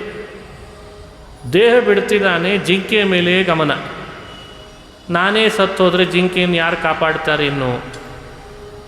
ಅರೇ, ಯಾವುದೋ ಮೊಸಳೆಗೆ ಬಾಯಿಗೆ ಬೀಳ್ತಿತ್ತು ನೀರಿನಲ್ಲಿದ್ದರೆ ತಂದು ರಕ್ಷಣೆ ಮಾಡಿದ್ದೇನೆ ಇಷ್ಟು ದಿವಸ, ಕಾಡಿನಲ್ಲಿ ಯಾವುದು ಪ್ರಾಣಿಗೆ ಆಹಾರ ಆಗಿಬಿಡ್ತದೋ ಏನೋ, ಅಯ್ಯೋ ಜಿಂಕೆ ನಿನ್ನ ಬಿಟ್ಟು ಹೋಗ್ತಿದ್ದೀನಿ, ಜಿಂಕೆ ಜಿಂಕೆ ಅಂದ್ಕೊಂಡೆ ದೇಹ ಬಿಟ್ಟ. ಮನುಷ್ಯ ದೇಹ ಬಿಡುವ ಸಮಯದಲ್ಲಿ ಯಾವುದನ್ನು ಸ್ಮರಣೆ ಮಾಡ್ತಾನೆ ಅತಿಯಾಗಿ, ಆ ದೇಹ ಅವನಿಗೆ ಬರ್ತದೆ ಅಂತ ಒಂದು ವ್ಯವಸ್ಥೆ. ಯಂ ಯಂ ವಾಪಿ ಸ್ಮರನ್ ಭಾವಂ ತ್ಯಜತ್ಯಂತೆ ಕಲೇವರಂ. ಯಾವ ಭಾವವನ್ನು ಮನಸ್ಸಿನಲ್ಲಿ ಇಟ್ಟುಕೊಂಡು ದೇಹವನ್ನು ಬಿಡ್ತಾನೆ, ಮುಂದಿನ ದೇಹ ಅದೇ ಬರ್ತದಂತವನಿಗೆ. ಇದನ್ನು ಎಚ್ಚರಿಕೆಯಾಗಿ ಭಾಗವತ ನಮಗೆ ಹೇಳ್ತದೆ. ಅತಿಯಾದ ಮೋಹವನ್ನು ಯಾವ ವಸ್ತುಗಳ ಮೇಲೆ, ಪ್ರಾಣಿಗಳ ಮೇಲೆ ಮಾಡಬೇಡ. ಅದರಲ್ಲಿಯೂ ಮರಣ ಸಮಯ ಹತ್ತಿರ ಬಂದಾಗಂತೂ ಬಹಳ ಎಚ್ಚರದಿಂದ ಇರಬೇಕಂತೆ. ಸಂತತಂ ಚಿಂತೆಯೇನಂತಂ ಅಂತಕಾಲೇ ವಿಶೇಷತಃ. ಅಂತಕಾಲ ಬರ್ತಾ ಇದೆ ಎಂದಾಗ ಇನ್ನೂ ಹೆಚ್ಚು ದೇವರ ಸ್ಮರಣೆಯಲ್ಲಿ ತೊಡಗಬೇಕು. ಯಾವಾಗಲೂ ದೇವರ ಸ್ಮರಣೆ ಮಾಡ್ತಾ ಇದ್ದರೆ ಅಂತಕಾಲದಲ್ಲಿ ಸ್ವಲ್ಪ ದೇವರ ಸ್ಮರಣೆ ಬರಲಿಕ್ಕೆ ಅವಕಾಶ ಇರ್ತದೆ. ಯಾವಾಗಲೂ ಸ್ಮರಣೆ ಮಾಡಿ ಕೊನೆಗಾಲದಲ್ಲಿ ದೇವರ ಸ್ಮರಣೆ ಬರಲಿ ಅಂದರೆ ಹೇಗೆ ಬರ್ತದೆ? ಮೊಬೈಲ್ನಲ್ಲಿ ಫೋಟೋ ಸುಧಾ ತೋರಿಸಲ್ಲ, ಅಪ್ಡೇಟ್ ಮಾಡದೆ ಹೋದರೆ. ಯಾವಾಗಲೂ ನೀವು ಅದನ್ನು ನೋಡ್ತಾ ಇರಬೇಕು, ಅಂದ್ರಷ್ಟೇ ನಿಮ್ಮದೆಲ್ಲ ಫೈಲ್ಗಳು ರಕ್ಷಣೆ ಆಗಿರ್ತದೆ. ಇಲ್ಲದೇ ಇದ್ದರೆ ಕರಪ್ಟ್ ಆಗಿ ಹೋಗ್ತದೆ ಅಷ್ಟೆ. ಮನುಷ್ಯ ಕಂಡಿಡಿದ ಕೃತಕ ಮೊಬೈಲ್ಗಳೇ ಹೀಗಿದ್ದಾವೆ. ಭಗವಂತನ ಸ್ಮರಣೆ ಮನಸ್ಸಿನಲ್ಲಿ ಯಾವಾಗಲೂ ಇರಬೇಕು. ಅಂದರೆ ದೇಹ ಬಿಡುವ ಕೊನೆಯ ಸಮಯದಲ್ಲಿ ದೇವರ ಸ್ಮರಣೆ ಬರಲಿಕ್ಕೆ ಅವಕಾಶ ಆಗ್ತದೆ.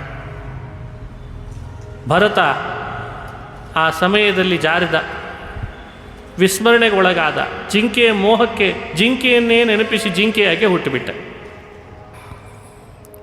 ಒಂದು ದೇವರ ಅನುಗ್ರಹ ಭರತನ ಮೇಲೆ ಮಾಡಿದ್ದೇನು ಅಂದರೆ, ಹಿಂದಿನ ಜನ್ಮದಲ್ಲಿ ಏನು ತಪ್ಪು ಮಾಡಿದ್ದೆ ಅಂತ ನೆನಪಿತ್ತಂತೆ. ಅರೇರೇ, ನಾನು ಯಾಕಾದರೂ ಈ ಜಿಂಕೆ ಜನ್ಮಕ್ಕೆ ಬಂದೆ, ಮಾಡಬಾರ್ದಾಗಿತ್ತು ಜಿಂಕೆಯ ಮೇಲೆ ಮೋಹ, ಇನ್ನೊಂದು ಮನುಷ್ಯ ದೇಹ ಕೊಡು ಸ್ವಾಮಿ, ನಾನು ಸರಿ ಇರ್ತೇನೆ, ನಾನು ಮೋಹ ಮಾಡಲಾರೆ, ನಿನ್ನ ಸ್ಮರಣೆಯಲ್ಲೇ ಇರ್ತೇನೆ ಅಂತ ಬೇಡಲಿಕ್ಕೆ ಶುರು ಮಾಡಿದ. ಜಿಂಕೆ ಆದಾಗ ಕಣ್ಣೀರು ಹಾಕ್ತಾ ಇದ್ದ, ಯಾಕಂದರೆ ದೇವಸ್ಥಾನಗಳಿಗೆ ಹೋಗಲಿಕ್ಕಿಲ್ಲ. ಅರೇ ಜಿಂಕೆ ಬಂತು ಅಂತ ಎಲ್ಲರೂ ಓಡಿಸ್ಬಿಡೋರು. ನಾನು ಜಿಂಕೆ ಅಲ್ಲ ಅಂತ ಹೇಳಲಿಕ್ಕೆ ಬಾಯಿ ಇಲ್ಲ.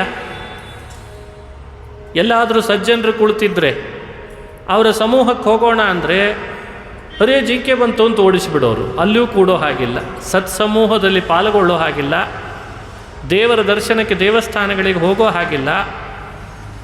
ಇದೇನು ನನ್ನ ಸ್ಥಿತಿ ಅಂತ ಕಣ್ಣೀರು ಹಾಕ್ತಾ ಇದ್ದಾನೆ.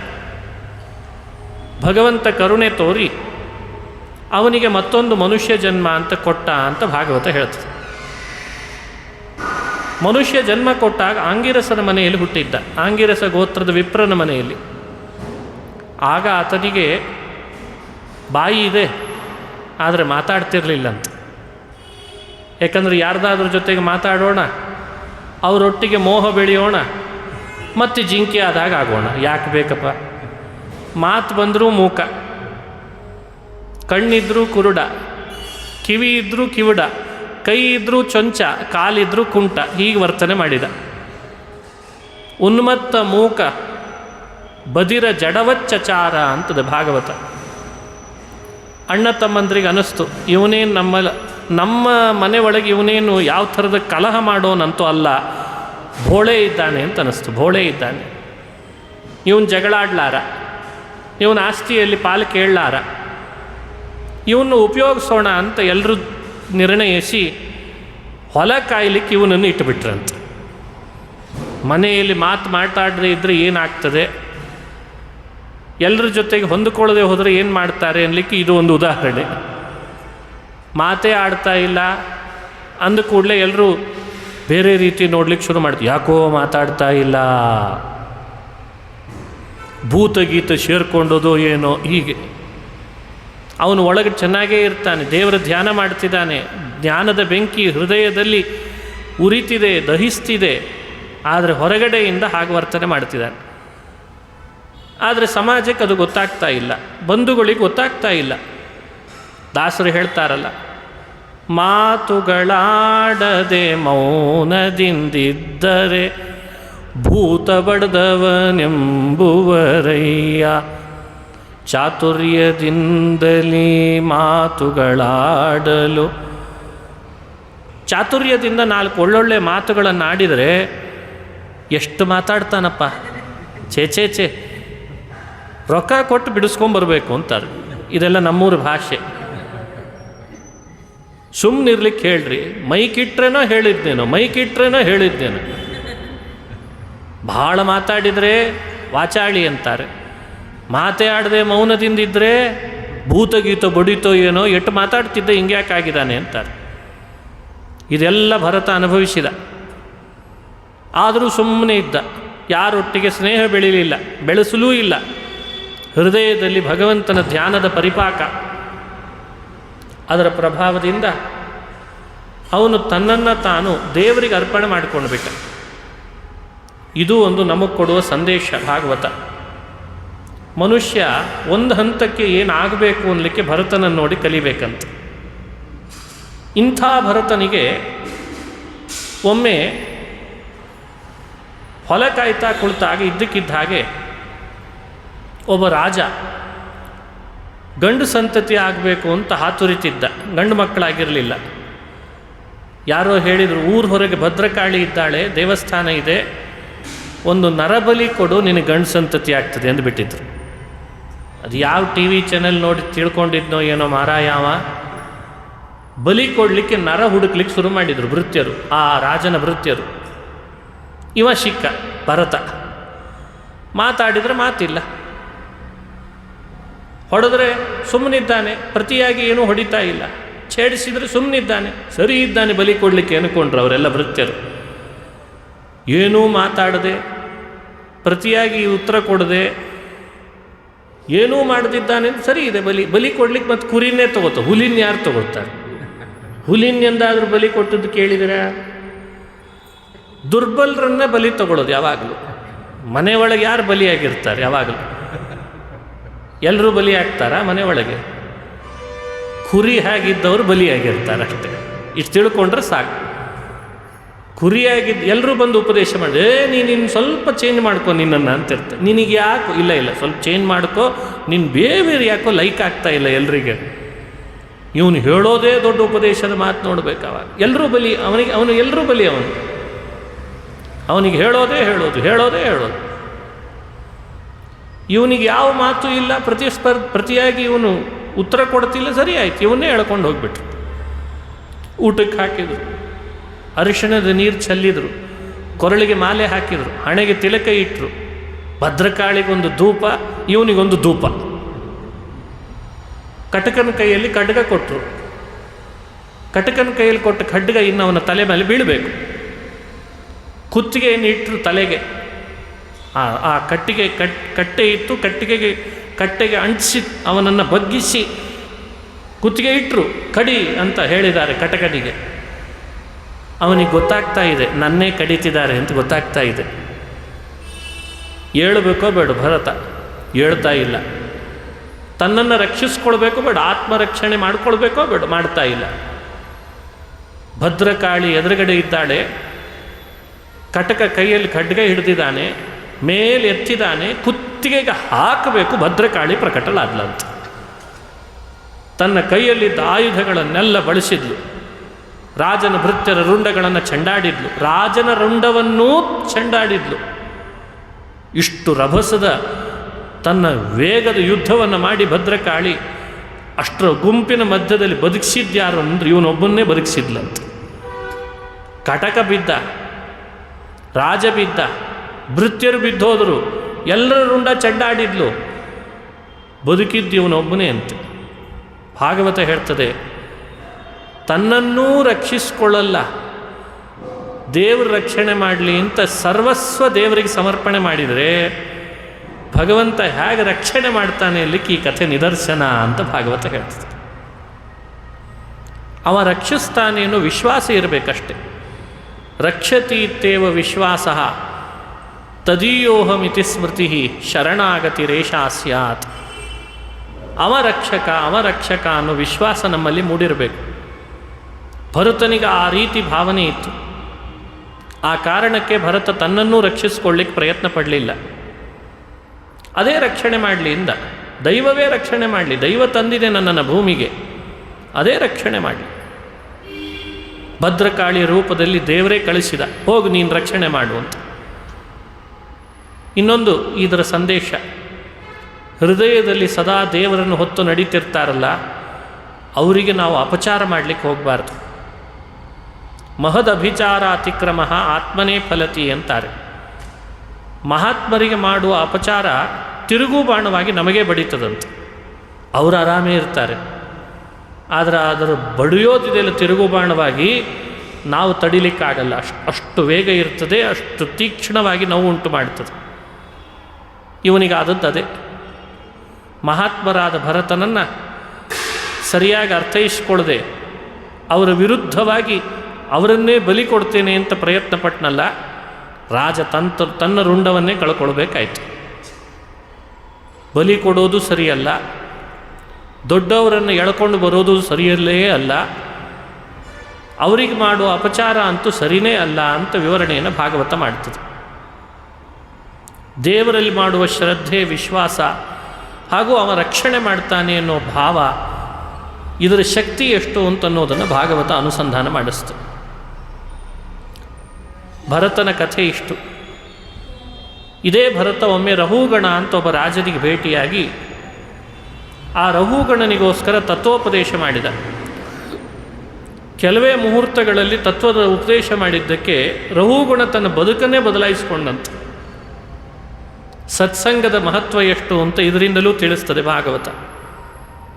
ಸಿಂಧೂ ದೇಶದ ಅಧಿಪತಿ ರಹುಗಣ ಭರತನ ಮಾತಿನಿಂದ ಪರಿವರ್ತಿತನಾದ. ಎಷ್ಟು ಪ್ರಭಾವ ಬೀರಿರಬೇಡ. ಬಹಳ ಜನರ ಮಾತು ಕೇಳ್ತಾನೇ ಇದ್ದೇವೆ ಇವತ್ತು. ರೀಲ್ಸ್ ಮಾಡಿ ಹಾಕೋರು ಎಷ್ಟು ಜನ ಇಲ್ಲ ಇವತ್ತು. ಆದರೆ ಎಲ್ಲರದ್ದು ಮನುಷ್ಯರ ಮೇಲೆ ಪರಿಣಾಮ ಆಗ್ತದೆ ಅಂತಿಲ್ಲ.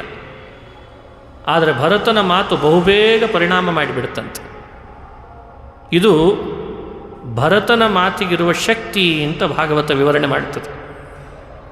ದೇವರ ಮೇಲೆ ವಿಶ್ವಾಸ, ಅವನೇ ರಕ್ಷಣೆ ಮಾಡ್ತಾನೆ ಎನ್ನುವ ಆ ಸ್ಥಿರವಾದ ನಂಬಿಕೆ, ಅದನ್ನು ಹೊತ್ತು ಎಲ್ಲಿ ಸಂಚಾರ ಮಾಡ್ತಾ ಇದ್ದರೂ ಅವರ ಮಾತಿಗೊಂದು ತಾಕತ್ತಿರ್ತದಂತೆ.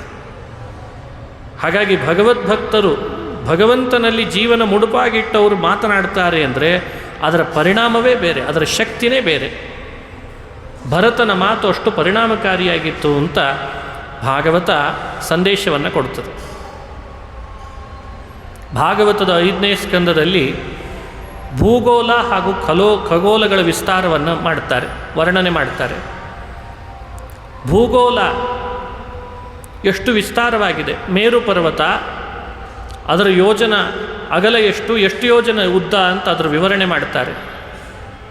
ಮೇರು ಪರ್ವತದ ಸುತ್ತಲೂ ಇರುವಂಥ ಜಂಬೂದ್ವೀಪ, ಲವಣ ಸಮುದ್ರ, ಹೀಗೆ ಒಂದು ದ್ವೀಪ ಒಂದು ಸಮುದ್ರ, ಒಂದು ದ್ವೀಪ ಒಂದು ಸಮುದ್ರ, ಒಟ್ಟು 7 ದ್ವೀಪಗಳಂತೆ. ಒಂದೊಂದು ದ್ವೀಪ ಆದಮೇಲೆ ಸುತ್ತಲೂ ಆವರಕವಾಗಿ ಸಮುದ್ರವಂತೆ. ಕಬ್ಬಿನ ರಸದ ಸಮುದ್ರ, ಸಿಹಿ ನೀರಿನ ಸಮುದ್ರ, ಮದ್ಯದ ಸಮುದ್ರ, ಉಪ್ಪು ನೀರಿನ ಸಮುದ್ರ, ತುಪ್ಪದ ಸಮುದ್ರ, ಮೊಸರಿನ ಸಮುದ್ರ, ಹಾಲಿನ ಸಮುದ್ರ ಅಂತಿದೆ. ಹೀಗೆ ಒಂದು ದ್ವೀಪ ಒಂದು ಸಮುದ್ರ ಅಂತ ತಿಳಿಬೇಕು. ಆ ದ್ವೀಪದಲ್ಲಿ ವಾಸ ಮಾಡ್ತಾ ಇರುವವರು ಹಾಗೂ ಆ ದ್ವೀಪಗಳಲ್ಲಿರುವ ಖಂಡಗಳು ಎಷ್ಟು, ಅವುಗಳನ್ನೆಲ್ಲ ವಿವರಣೆ ಮಾಡ್ತಾ ಭಾಗವತ ತಿಳಿಸ್ತದೆ. ಮೇರು ಪರ್ವತದ ಸುತ್ತಲೂ ಸುತ್ತುತ್ತಾ ಇರುವಂತಹ ಗ್ರಹಗಳು, ಅವುಗಳಿರುವ ಅಂತರ ಎಷ್ಟು, ವೇಗ ಎಷ್ಟು, ಸೂರ್ಯ, ಚಂದ್ರ, ಶುಕ್ರ, ಬುಧ, ಬೃಹಸ್ಪತಿ ಇವರೆಲ್ಲರ ಅಂತರ ಎಷ್ಟು ಅಂತ ಖಗೋಲವನ್ನು ವರ್ಣನೆ ಮಾಡುತ್ತದೆ ಭಾಗವತ. ಹೀಗೆ ಖಗೋಲ ಮತ್ತು ಭೂಗೋಳಗಳ ವಿಸ್ತಾರ ಬೇಕು ಅಂದರೆ ಭಾಗವತದ 5ನೇ ಸ್ಕಂದವನ್ನು ಅನುಸಂಧಾನ ಮಾಡಬೇಕು. ಹಾಗೆ ಸಮುದ್ರಗಳು, ನದಿಗಳು, ಬೆಟ್ಟಗಳು, ಎಂಥೆಂಥ ಪರ್ವತಗಳ ಮಹಿಮೆಯನ್ನು ಹೇಳ್ತದೆ ಭಾಗವತ. ಪರ್ವತದ ಹೆಸರು ಕೇಳಿದರೆ ಪಾಪ ಕಳೀತಾವಂತೆ. ಚಿತ್ರಕೂಟ, ಮಲಯ, ಮಂಗಲಪ್ರಸ್ಥ, ಮೇರು, ಮೈನಾಕ, ಹಿಮಾಲಯ, ಗೋಕರ್, ಎಷ್ಟು ದೊಡ್ಡ ದೊಡ್ಡ ಪರ್ವತಗಳ ಹೆಸರು ಹೇಳಿದ್ದೆ. ಭಾಗವತದ ಈ ಪರ್ವತಗಳ ನಾಮ ಮಾತ್ರೇಣ ಇವ, ನಾಮ ಕೇಳಿದರೆ ಸಾಕು ಪವಿತ್ರ ಆಗ್ತೇವಂತೆ. ಈ ರೀತಿ ಪರ್ವತಗಳ ವಿವರಣೆ, ನದಿಗಳ ವಿವರಣೆ, ಗಂಗೆಯ ಮಹಿಮೆ ಎಲ್ಲ ಬಂದದ್ದು 5ನೇ ಸ್ಕಂದದಲ್ಲಿ. ಭಾಗೀರಥಿ ಗದ್ಯ ಅಂತ ತಿಳಿಸಿದ್ದಾರೆ. ಹೀಗೆ ನರಕಗಳನ್ನು ವರ್ಣನೆ ಮಾಡ್ತಾರೆ. 28 ನರಕಗಳಿದ್ದಾವಂತೆ. ಆ ಒಂದೊಂದು ನರಕಗಳಲ್ಲಿ ಯಾವ್ಯಾವ ಪಾಪಕ್ಕೆ ಯಾವ್ಯಾವ ಥರದ ಶಿಕ್ಷೆ ಅಂತ ವಿವರಣೆ ಮಾಡ್ತಾರೆ. ಬಹುಶಃ ಈಗ ಜಾಸ್ತಿ ಆಗಿರಬೇಕು ಅಂದರು ಒಬ್ಬರು ಹಿರಿಯರು, ಯಾಕೆಂದರೆ ಪಾಪಗಳು ಹೊಸದಾಗಿ ನಡೀತಾ ಇದ್ದಾವಲ್ಲ ಅಂತ. 28 ನರಕಗಳನ್ನು ವಿವರಿಸ್ತಾ ಇಂತಿಂಥ ತಪ್ಪಿಗೆ ಶಿಕ್ಷೆ ಇಲ್ಲಿ ಇಂತಿಂಥದ್ದಿದೆ ಅಂತ ತಿಳಿಸ್ತಾರೆ. ಇದನ್ನೆಲ್ಲ ಕೇಳಿದ ಪರೀಕ್ಷಿತ್ ರಾಜನಿಗೆ ಶುಕಮುನಿಗಳಂತಾರೆ, ಇಷ್ಟೊತ್ತನಕ ಕೇಳಿದೆಲ್ಲ ಭೂಗೋಳ, ಖಗೋಲ, ನರಕ ಇವೆಲ್ಲ ಏನು? ಭಗವಂತನ ವಿರಾಟ್ ರೂಪ ಅಂತ ಧ್ಯಾನ ಮಾಡು ಅಂದರು ಅವರು. ಭೂದ್ವೀಪ ವರ್ಷ ಸರಿದದ್ರಿ ನಭ ಸಮುದ್ರ ಪಾತಾಳದಿಂಗ್ ನರಕ ಭಾಗಣ ಲೋಕ ಸಂಸ್ಥಂ. ಭೂಮಿ, ದ್ವೀಪ, ನದಿಗಳು, ಬೆಟ್ಟ, ಸಮುದ್ರ ಇವೆಲ್ಲ ಭಗವಂತನ ಸ್ಥೂಲ ರೂಪಗಳು ಅಂತ ಧ್ಯಾನ ಮಾಡಬೇಕು. ಸ್ಥೂಲಂ ವಪುಹು ಸಕಲ ಜೀವ ನಿಕಾಯ ಧಾಮ್ನಃ, ಸ್ಥೂಲ ರೂಪ ಅಂತ ಧ್ಯಾನ ಮಾಡು ಅಂತ ವಿವರಣೆ ಮಾಡಿದ್ದಾರೆ. ಹಾಗಾಗಿ ನಾವು ಯಾವುದನ್ನೇ ನೋಡಿದರೂ ಅದು ಸ್ಥೂಲ ರೂಪ ಅಂತ ತಿಳಿಬೇಕು. ಇದು 5ನೇ ಸ್ಕಂದದ ಸಾರ. 6ನೇ ಸ್ಕಂದ ಶ್ರೀಮದ್ ಭಾಗವತದಲ್ಲಿ ನರಕಗಳಿಂದ ಪಾರಾಗುವ ಉಪಾಯ ಏನು ಅಂತ ಪರೀಕ್ಷಿತ್ ರಾಜ ಕೇಳಿದ್ದಕ್ಕೆ ಅಜಾಮಿಳನ ಉಪಾಖ್ಯಾನ ಹೇಳ್ತಾರೆ. ಅಜಾಮಿಳ ಅಂತ ಒಬ್ಬ ದೇವಭಕ್ತ, ಸದಾಚಾರಿ, ಧರ್ಮನಿಷ್ಠ. ಅವನಿಗೆ ಒಬ್ಬಳು ದಾಸಿಯ ಸಂಪರ್ಕ ಮಾಡಿ ಪೂರ್ಣ ಭ್ರಷ್ಟನಾದ. ಏನು ಮಾಡಬಾರ್ದು ಎಲ್ಲ ಮಾಡಿಬಿಟ್ಟ. ಇನ್ನೇನು ಪಾಪ ಅಂತ ಉಳಿದಿಲ್ಲ, ಅಷ್ಟು ಪಾಪ ಮಾಡಿದ. ಯಮಲೋಕದಲ್ಲಿ ಯಮದೇವರು ಆದೇಶ ಮಾಡಿದರು, ಯಮಭೃತ್ಯರನ್ನು ಕಳಿಸಿದರು, ಹೋಗಿ ಅವನನ್ನು ಪಾಶ ಹಾಕಿ ನರಕಕ್ಕೆ ಎಳ್ಕೊಂಡು ಬರ್ರಿ. ಯಮಭೃತ್ಯರ ಆಕಾಶದಲ್ಲಿ ಬಂದು ಯಮಪಾಶ ಹಾಕಿ ಇವನನ್ನು ಎಳೆಯೋಣ ಅಂತ ನಿಂತಿದ್ದಾರೆ. ಇವನಿಗೆ ಕಣ್ಣಿಗೆ ಬಿದ್ದಿದ್ದಾರೆ. ಓ ಯಮಭೃತ್ಯರು ಇವರು ಅಂತ ಅನಿಸಿದೆ. ನನ್ನ ಎಳಿತಾರಿನ್ನು ಅಂತ ಗೊತ್ತಾಗಿದೆ. ಅವನಿಗೊಬ್ಬ ಮಗ ಇದ್ದ, ದೂರದಲ್ಲಿ ಆಟ ಆಡ್ತಾ ಇದ್ದ ಮನೆ ಹತ್ರ. ಮನೆಯಿಂದ ಸ್ವಲ್ಪ ದೂರದಲ್ಲಿ ಆಟ ಆಡ್ತಿದ್ದ ಮಗನನ್ನು ಕೂಗಿದ. ದೂರೇ ಕ್ರೀಡನಕಾಸಕ್ತಂ ಬಾಲಂ ನಾರಾಯಣಾಹ್ವಯಂ. ದೂರದಲ್ಲಿ ಆಟ ಆಡ್ತಾ ಇದ್ದ ಮಗನನ್ನು ನಾರಾಯಣ ಅಂತ ಹೆಸರಿಟ್ಟು, ಅವನಿಗಿಟ್ಟದ್ದೇ ನಾರಾಯಣ ಅಂತ ಹೆಸರು, ನಾಮ ಇಟ್ಟು ಕೂಗಿದ, ನಾರಾಯಣ ಅಂತ ಕೂಗಿದ. ಆಕಾಶದಲ್ಲಿ ಯಮದೂತರ ಪಕ್ಕ ವಿಷ್ಣುದೂತರು ಪ್ರಕಟರಾದರಂತೆ. ಯಮಪಾಶ ತೆಗಿರಿ ಎಂದರು ವಿಷ್ಣುದೂತರು. ಯಮದೂತರು ತೆಗಿಯಲ್ಲ ಅಂತ, ಇಲ್ಲ ತೆಗೀರಿ ಅಂತ. ಈಗ ತಾನೇ ನಾರಾಯಣನ ನಾಮ ಹೇಳಿದ ಕೇಳಿಸ್ಲಿಲ್ವೇ ನಿಮಗೆ? ನಾರಾಯಣನ ನಾಮದ ಶಕ್ತಿ ಎಷ್ಟು ಅಂತ ಗೊತ್ತಾ? ಸಾಂಕೇತ್ಯಂ ಪಾರಿಹಾಸ್ಯಂ ವಾ ಕ್ಷೋಭಂ ಹೇಲನಮೇವ ವಾ ವೈಕುಂಠ ನಾಮಗ್ರಹಣಂ ಅಶೇಷಾಘಹರಂ ವಿದುಹು. ನಾರಾಯಣ ಅಂತ ನಾಮ ಮನೆಯೊಳಗೆ ನಾವು ಹಾಸ್ಯ ಮಾಡುವಾಗ ಹೇಳಿದರೂ ಪಾಪ ಕಳೀತದಂತೆ. ಸಾಂಕೇತ್ಯಂ, ಯಾರನ್ನಾದರೂ ಒಬ್ಬನ್ನ ಹೆಸರಿಟ್ಟು ಕೂಗುವಾಗ ನಾರಾಯಣ ಅಂತ ಕೂಗಿದರೆ, ಸಂಕೇತ ಮಾಡಿದರೆ ಅದು ನಮ್ಮ ಪಾಪ ಕಳೆದಿರ್ತದಂತ. ಆಗ ಹೇಳಿತ್ತು. ಅಷ್ಟು ಶಕ್ತಿ ನಾರಾಯಣನ ನಾಮಕ್ಕಿರುವಾಗ ನೀವು ನಾರಾಯಣ ಅಂತ ಕೂಗಿದರೂ ಪಾಶ ಹಾಕಿದಿರಲ್ಲ, ಪಾಪ ಇಲ್ಲ, ಅವನಿಗೆ ಕಳೆದು ಹೋಗಿದೆ. ಹೆಚ್ಚಿನ ವಿವರಣೆ ನಿಮ್ಮ ಯಜಮಾನ ಯಮನನ್ನು ಕೇಳ್ಕೊಳ್ರಿ ಅಂದ್ರಂತ ವಿಷ್ಣುದೂತರು. ಆಶ್ಚರ್ಯ ಆಯ್ತು ಅವರಿಗೆ. ಇದೇನಿದು, ನಾವು ಯಾವತ್ತೂ ಪಾಶ ಹಾಕಿದ ಮೇಲೆ ತೆಗೆದದ್ದು ಅಂತಿಲ್ಲ. ಯಮಲೋಕದಿಂದ ಹೇಳಿ ಕಳಿಸಿದಾಗ ಬರಿಗೈಯಲ್ಲಿ ಮತ್ತೆ ಯಮಲೋಕಕ್ಕೆ ಹೋದದ್ದು ಅಂತಿಲ್ಲ. ಇಲ್ಲಿ ನೋಡಿದರೆ ವಿಷ್ಣುದೂತರು ಬೇರೆ ರೀತಿ ಹೇಳ್ತಿದ್ದಾರೆ. ಇರಬೇಕು ಬೇಡು ಅಂತ ಯಮಪಾಶ ತೆಗೆದು ಯಮಲೋಕಕ್ಕೆ ಅವರು ಹೊರಟೋದ್ರು. ಅಜಾಮಿಳ ಇದನ್ನೆಲ್ಲ ನೋಡ್ತಿದ್ದಾನೆ ಆಕಾಶದಲ್ಲಿ, ಏನು ನಡೀತಿದೆ ಅಂತ. ಅವನಿಗೆ ಕೇಳೋ ಹಾಗೆ ಮಾತುಗಳು. ಅವನು ಆಶ್ಚರ್ಯಪಟ್ಟ, ದುಃಖನೂ ಪಟ್ಟ. ನಾನು ಬಾಯಲ್ಲಿ ಮಗನನ್ನು ನಾರಾಯಣ ಅಂತ ಕೂಗಿದರೆ ಯಮಪಾಶದಿಂದಲೇ ಮೋಚನೆ ಮಾಡಿದ ನಾರಾಯಣ ಎಂಥ ತಪ್ಪು ಮಾಡಿದೆ, ನಾನು ಮಾಡಬಾರ್ದೆಲ್ಲ ಪಾಪ ಮಾಡಿಬಿಟ್ನಲ್ಲ. ನಾಮಕ್ಕಿಷ್ಟು ಶಕ್ತಿ ಇದೆ ಅಂದರೆ ಏನು ಅರ್ಥ, ಎಷ್ಟು ಅದ್ಭುತ. ತಪ್ಪಾಯಿತು ನಂದು ಅಂತ ಆಗಲೇ ಮನೆಯನ್ನು ಬಿಟ್ಟು ಗಂಗಾ ನದಿ ತೀರಕ್ಕೆ ಬಂದು ದೇಹವನ್ನು ಗಂಗೆಯಲ್ಲಿ ಮುಳುಗಿಸಿ ತನ್ನ ಪಾಪಗಳನ್ನು ಕಳೆದುಕೊಂಡು ಪಶ್ಚಾತ್ತಪ್ತನಾಗಿ ಉಪವಾಸದಲ್ಲಿ ದೇಹ ಬಿಟ್ಟುಬಿಟ್ಟ. ಉಪವಾಸ ವ್ರತ ಕೈಗೊಂಡು ದೇಹ ಬಿಟ್ಟರೆ ವಿಮಾನ ಬಂತು ಆಕಾಶದಲ್ಲಿ, ವಿಮಾನ ಏರಿ ಸ್ವರ್ಗಕ್ಕೆ ಹೋದ ಅಂತ ಅವನ ಕಥೆಯನ್ನು ಭಾಗವತ ಹೇಳ್ತದೆ. ಯಮಲೋಕಕ್ಕೆ ಯಮದೂತರು ಹೋದರು. ಅವ್ರ ಕೈಯಲ್ಲಿ ಅಜಾಮಿಳನಿರಲಿಲ್ಲ. ಯಮ ಗದರಿಸಿದ, ಎಲ್ಲಿದ್ದಾನ ಅಜಾಮಿಳ ಅಂದ. ನಡೆದ ಘಟನೆಗಳನ್ನೆಲ್ಲ ಹೇಳಿದ್ರಂತೆ, ಹೀಗೀಗ ನಡೀತು ಅಂತ. ಯಮ ದಿವ್ಯ ದೃಷ್ಟಿಯಿಂದ ನೋಡಿ ದೂತರನ್ನು ಕುರಿತು ಪಾಠ ಮಾಡಿಬಿಟ್ಟ ಅವತ್ತು. ಇನ್ಮೇಲಿಂದ ಯಾರನ್ನಾದರೂ ಎಳ್ಕೊಂಡು ಬರುವಾಗ ಸ್ವಲ್ಪ ಎಚ್ಚರ ಇರಲಿ ಅಂತಂದ. ಈಗ ನೀವು ಬಿಟ್ಟು ಬಂದದ್ದೇ ಸರಿ ಮಾಡಿದ್ರಿ, ಆದರೆ ವಿಷ್ಣು ದೂತರ ಜೊತೆಗೆ ಸ್ವಲ್ಪ ವಾದ ಮಾಡಿದ್ರಲ್ಲ ಅದು ತಪ್ಪು ಅನ್ನಂತ. ಯಾಕೆಂದರೆ ಅವರು ವಿಷ್ಣು ದೂತರು. ನನ್ನ ಭೃತ್ಯರು ನಿನ್ನ ಭೃತ್ಯರೊಟ್ಟಿಗೆ ವಾದ ಮಾಡಿದ್ದಾರೆ ವಿಷ್ಣು, ಅದನ್ನು ಕ್ಷಮಿಸು ಅಂತ ಕೇಳಿದ್ದಂತೆ ಯಮ. ತತ್ ಕ್ಷಮ್ಯತಾಂ ಸ್ವಪುರುಷೈಹಿ ಯದ್ ಅಸತ್ಕೃತಂ. ನನ್ನ ಭೃತ್ಯರು ನಿನ್ನ ಭೃತ್ಯರೊಟ್ಟಿಗೆ ಸರಿಯಾಗಿ ಗೌರವದಿಂದ ನಡೆದುಕೊಂಡಿಲ್ಲ, ಕ್ಷಮಿಸಿಬಿಡು ನಾರಾಯಣ ಅಂತ ಕೇಳಿದ್ದಂತೆ ಯಮ. ದೂತರಿಗೆ ಪಾಠ ಮಾಡಿದ. ಇನ್ನು ಮೇಲಿಂದ ಎಳ್ಕೊಂಡು ಬರುವಾಗ ಪಾಶ ಹಾಕುವಾಗ ಏನು ಎಚ್ಚರ ಇರಬೇಕು ನಿಮಗೆ ಅಂದರೆ, ಯಾರನ್ನು ನೀವು ಪಾಶ ಹಾಕಿ ಎಳಿತಿರ್ತೀರಿ ಒಂದು ಬಾರಿ ಆದರೂ ನಾಲಿಗೆಯಿಂದ ಹರಿನಾಮ ಹೇಳಿದ್ದಾನ ಇಲ್ವಾ ಅಂತ ಪರೀಕ್ಷೆ ಮಾಡಿರಿ ಅಂತಂದ್ರಂತೆ.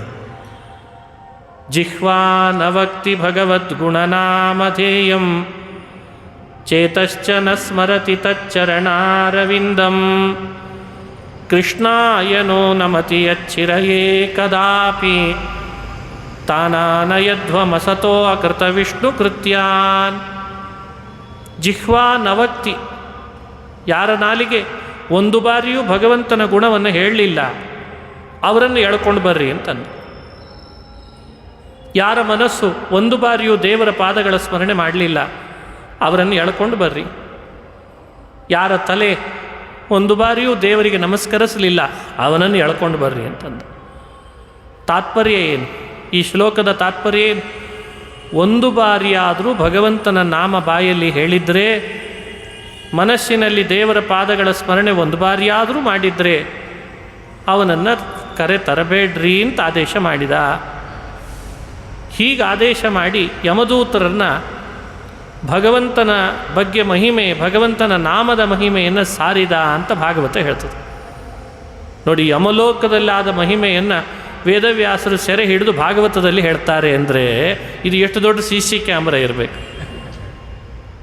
ಯಮಲೋಕದಲ್ಲಿ ನಡೆದದ್ದು ಟೆಲಿಕಾಸ್ಟ್ ಆಗ್ತಾ ಇದೆ ಇಲ್ಲ? ಇದು ನಮಗೆ ಕೊಟ್ಟ ಸಂದೇಶ. ಇಷ್ಟು ಅವಕಾಶ ಇದ್ದರೂ ಹರಿನಾಮ ನಾವು ಹೇಳ್ತಾ ಇಲ್ಲಲ್ಲ.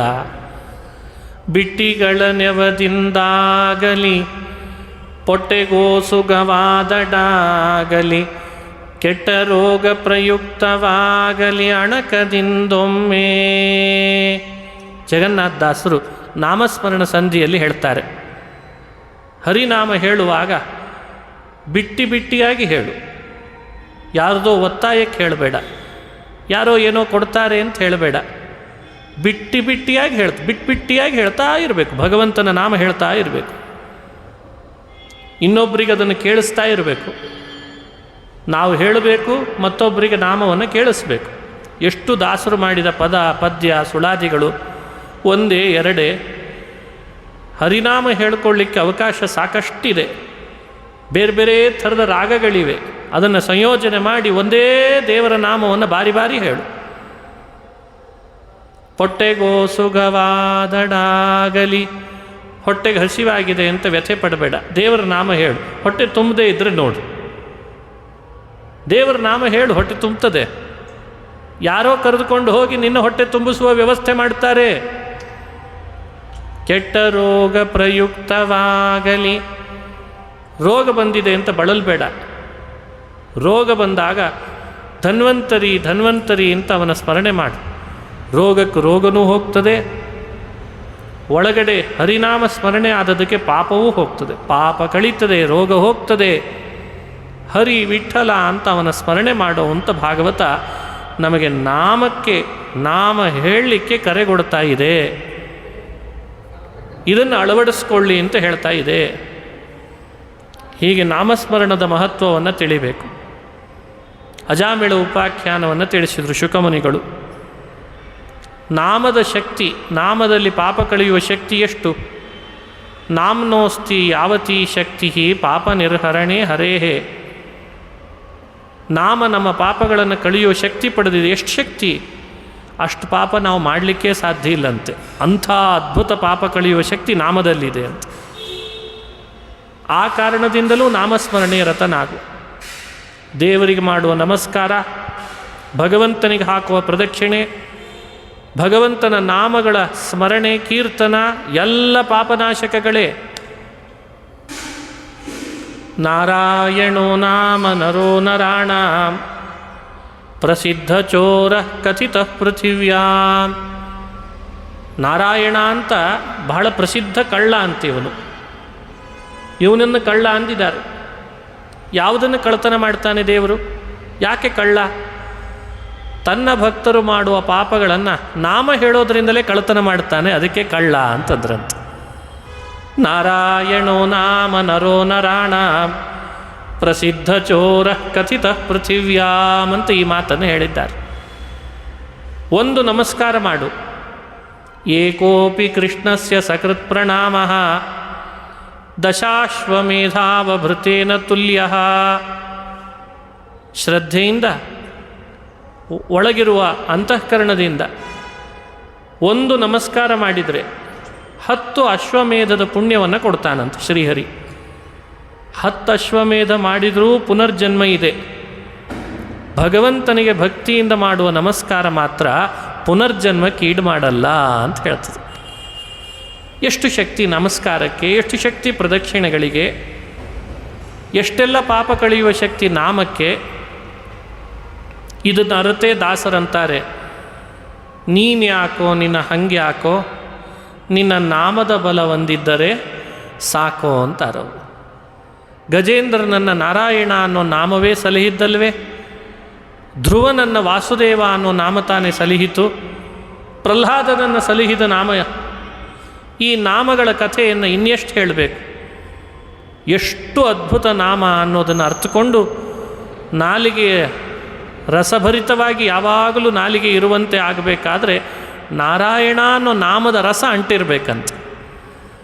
ಉಸಿರು ಹೊರಗೆ ಬಿಡ್ತಿದ್ದೇನೆ ಅಂದರೆ ನಾರಾಯಣ ನಾಮದ ಜೊತೆಗೇ ಬಿಡಬೇಕಂತ. ಇಲ್ಲ ಉಸಿರು ಎಳ್ಕೊಳ್ತಿದ್ದೇನೆ ಅಂದರೆ ದೇವರ ನಾಮದ ಜೊತೆಗೆ ಎಳ್ಕೊಳ್ಬೇಕಂತ. ಬಿಡಲಿಕ್ಕೆ ಒಂದು ನಾಮ, ಉಸಿರನ್ನು ಒಳಗೆ ತಗೊಳ್ಲಿಕ್ಕೆ ಒಂದು ನಾಮ, ಹೀಗೆ ಅಭ್ಯಾಸ ಮಾಡಿಕೊಳ್ಬೇಕಂತ. ಮೊದಲು ಬರಲ್ಲ, ಆಮೇಲೆ ತಾನೇ ಅಭ್ಯಾಸ. ಏನೆಲ್ಲ ಅಭ್ಯಾಸ ಮಾಡ್ಕೊಂಡಿದ್ದೀವಿ ಈಗಾಗಲೇ ನಾವು. ಮೊದಲೆಲ್ಲ ಕೀಪ್ಯಾಡ್ ಹತ್ತಿರ್ತಿತ್ತು ಮೊಬೈಲ್ಗಳಲ್ಲಿ. ಬರ್ತಾ ಸ್ಲಿಮ್ ಆದ್ವಿ, ಸ್ಮಾರ್ಟ್ ಆದ್ವಿ. Mobile smart, T V smart, ನಾವು ಸ್ಮಾರ್ಟು, ನಮ್ಮ ಸಿಟಿಗಳೆಲ್ಲ ಸ್ಮಾರ್ಟ್. ಈಗ ಸಮಸ್ಯೆ ಏನು ಅಂದರೆ ದೇವರ ನಾಮ ಹೇಳೋದ್ರಲ್ಲಿ ಸ್ಮಾರ್ಟ್ ಆಗಿಲ್ಲ. ಅದೊಂದು ಸ್ಮಾರ್ಟ್ ಆದರೆ ಎಷ್ಟು ಚೆನ್ನಾಗಿರ್ತದೆ ಅಂತದೆ ಭಾಗವತ. ಸ್ವಲ್ಪ ಸ್ಮಾರ್ಟ್ ಆಗುವಂಥದ್ದು. ಬಾಯಲ್ಲಿ ಆಡುವ ನುಡಿಗಳ ಹಿಂದೆ ಒಂದು ನಾಮದ ಜೊತೆಯಲ್ಲಿ ಆಡಿಬಿಡು, ಅದೇ ನಿನ್ನನ್ನು ಪರಿಹಾರ ಮಾಡ್ತದೆ ಪಾಪ ರೋಗದಿಂದ. ಇದು ಅಜಾಮಿಳ ಉಪಾಖ್ಯಾನದಿಂದ ತಿಳಿಬೇಕು. ಇದಾದ ಮೇಲೆ ನಾರಾಯಣ ವರ್ಮದ ಮಹತ್ವವನ್ನು ಹೇಳ್ತಾರೆ. ವರ್ಮ ನಾರಾಯಣಾತ್ಮಕಂ. ಭೋಜನಕ್ಕಿಂತ ಪೂರ್ವದಲ್ಲಿ ನಾರಾಯಣ ವರ್ಮವನ್ನು ಗುರುಪದೇಶದಿಂದ ಪಾರಾಯಣ ಮಾಡಬೇಕು. ಅಂಗನ್ಯಾಸ ಕರನ್ಯಾಸಗಳನ್ನು ಮಾಡಿ ಅದನ್ನು ದಿನಾ ಹೇಳಬೇಕು. ವರ್ಮ ಅಂದರೆ ಕವಚ. ಯುದ್ಧ ಮಾಡಲಿಕ್ಕೆ ಹೋಗೋರು ದೇಹಕ್ಕೊಂದು ಕವಚ ಹಾಕ್ಕೊಂಡು ಹೋಗ್ತಾರೆ, ಬುಲೆಟ್ ಪ್ರೂಫ್ ಅಂತ. ಹಾಗೆ ನಮ್ಮ ಮೇಲೂ ಕೂಡ ಬಹಳ ಜನರು ದಾಳಿ ಆಗ್ತಿರ್ತದೆ, ಕ್ಷುದ್ರ ಶಕ್ತಿಗಳ ದಾಳಿ. ಅವುಗಳನ್ನು ತಡೆಯುವ ಶಕ್ತಿ ನಮಗಿಲ್ಲದೆ ಇದ್ದರೆ ನಾವು ಮತ್ತೆ ಬೀಳಬೇಕಾಗ್ತದೆ.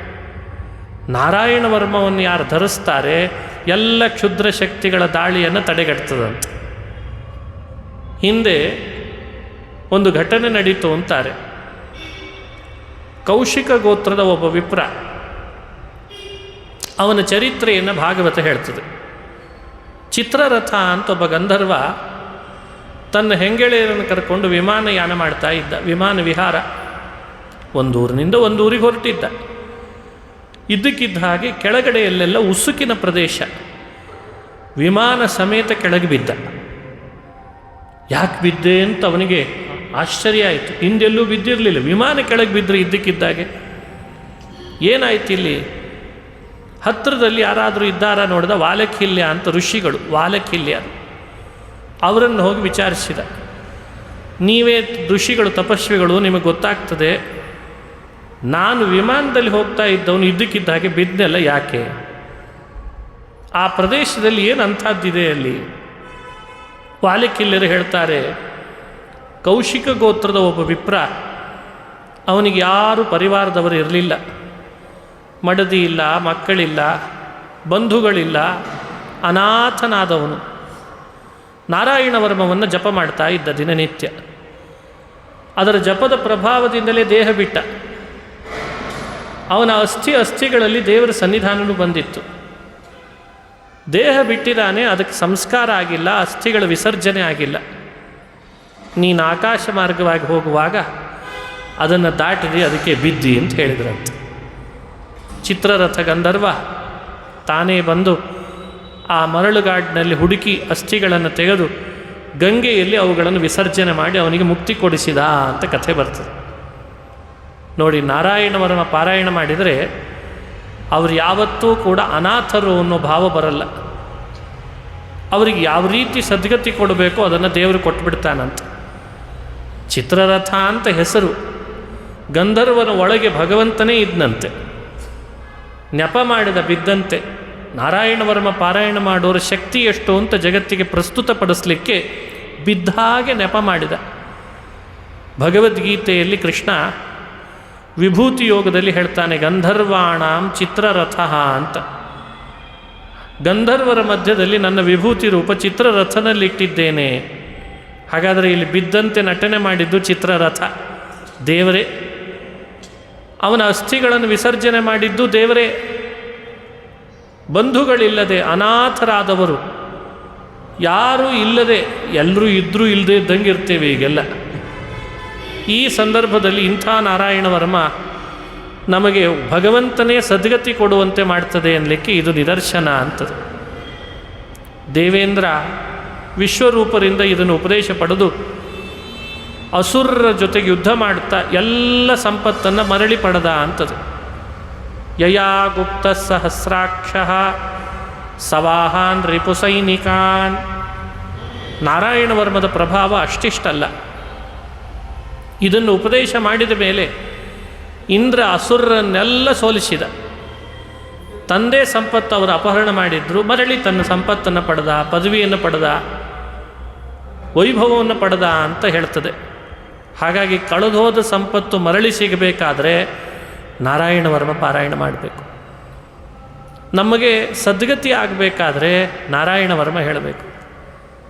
ಎಲ್ಲ ರೀತಿ ರಕ್ಷಣೆ ಸಿಗಬೇಕು ಅಂದರೆ ನಾರಾಯಣ ವರ್ಮ ಹೇಳಬೇಕು.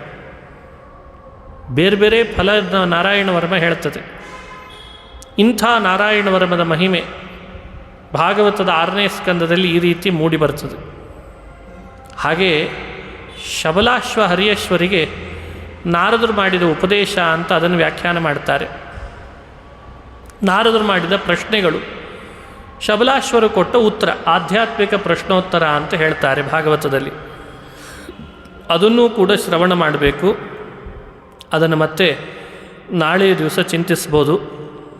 ಇವತ್ತು ಗರುಡ ಪುರಾಣದ ಒಂದೆರಡು ವಿಷಯಗಳನ್ನು, ನಿನ್ನೆ ಕೆಲವು ತಿಳಿದಿದ್ದೇವೆ, ಇವತ್ತೊಂದೆರಡು ವಿಷಯಗಳನ್ನು ನೋಡೋ ಪ್ರಯತ್ನ ಮಾಡಬೇಕು.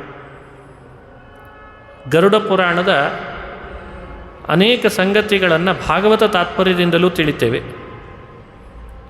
ಬ್ರಹ್ಮಸೂತ್ರ ಭಾಷ್ಯಗಳಲ್ಲಿಯೂ ಭಗವತ್ಪಾದರು ಗರುಡ ಪುರಾಣದ ವಾಕ್ಯಗಳನ್ನು ಉದಾಹರಿಸಿದ್ದಿದೆ.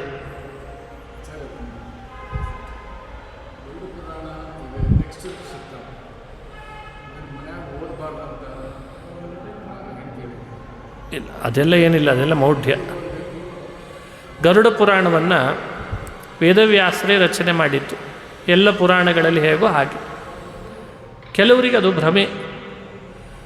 ಅದು ಕೇವಲ ಮೃತಾಶೌಚದಲ್ಲಿ ಮಾತ್ರ ಅದನ್ನು ಕೇಳಬೇಕು, ಹೇಳಬೇಕು, ಓದಬೇಕು. ಬೇರೆ ಸಮಯದಲ್ಲಿ ಗರುಡ ಪುರಾಣ ಮುಟ್ಟಬಾರದು, ಓದಬಾರದು, ಇದೆಲ್ಲ ಭ್ರಮೆ. ವ್ಯಾಸರ ಬಾಯಲ್ಲಿ ಬಂದ ಪ್ರತಿ ಪುರಾಣಗಳು ಪವಿತ್ರವೇ. ಎಲ್ಲ ಕಾಲದಲ್ಲಿಯೂ ಅಧ್ಯಯನ ಮಾಡಬಹುದಾದಂಥ ಪುರಾಣಗಳು. ಯಾವ ಒಂದು ಪುರಾಣವೂ ಕೂಡ ಇಂಥ ಸಮಯದಲ್ಲಿ ಓದಬೇಕು, ಇಂಥ ಸಮಯದಲ್ಲಿ ಓದಬಾರದು ಅಂತಿಲ್ಲ. ಯಾವುದೂ ನಿರ್ದೇಶ ಮಾಡಿಲ್ಲ. ಅದಕ್ಕೆ ಸರಿಯಾದ ಆಧಾರ ಸಿಕ್ಕಿಲ್ಲ. ಉಪನಿಷತ್ತುಗಳಲ್ಲಿ ಕೆಲವು ಭಾಗಗಳಿಗೆ ಅದಿದೆ, ಕೆಲವು ರಾಗಗಳಿಗೆ ಆ ನಿರ್ಬಂಧಗಳಿವೆ. ಸಂಗೀತದ ರಾಗಗಳಿಗೆ, ಉಪನಿಷತ್ತುಗಳ ವೇದ ಮಂತ್ರಗಳಿಗೆ ಆ ನಿರ್ಬಂಧಗಳಿವೆ. ಉದಾಹರಣೆ ಕೊಡ್ಬೋದು. ಈ ಪೂರ್ಣಾಹುತಿ ಅಂತ ನಡೀತದೆ ಮನೆಯೊಳಗೆ, ಯಜ್ಞ ನಡೆಸುವಾಗ. ಆ ಪೂರ್ಣಾಹುತಿಯ ಸಮಯದಲ್ಲಿ ಕೆಲವು ಗರ್ಭಿಣಿ ಸ್ತ್ರೀಯರು ಇರೋದು ಬೇಡ ಅಂತಾರೆ. ಕೆಲವರಿಗೇನನ್ನಿಸ್ತದೆ, ಯಾಕೆ ನಮ್ಮನ್ನು ಹೊರಗೆ ಹಾಕ್ತಾರೆ ಇವರು ಅಂತ. ಪೂರ್ಣಾಹುತಿಯ ಸಮಯದಲ್ಲಿ ಬರುವ ವೇದ ಮಂತ್ರಗಳ ವೈಬ್ರೇಷನ್ನು ಗರ್ಭಿಣಿಗೆ, ಒಳಗೆ ಬೆಳೆಯೋ ಮಕ್ಕಳಿಗೆ ಅದು ವಿಪರೀತ ಪರಿಣಾಮ ಉಂಟು ಮಾಡ್ತದೆ. ಹಾಗಾಗಿ ಗರ್ಭಿಣಿಯರು ಈಗ ಮನೆಯೊಳಗಿರೋದು ಬೇಡ ಅಂತ ದೂರ ಸರಿಸೋದು ಕಂಡಿದೆ.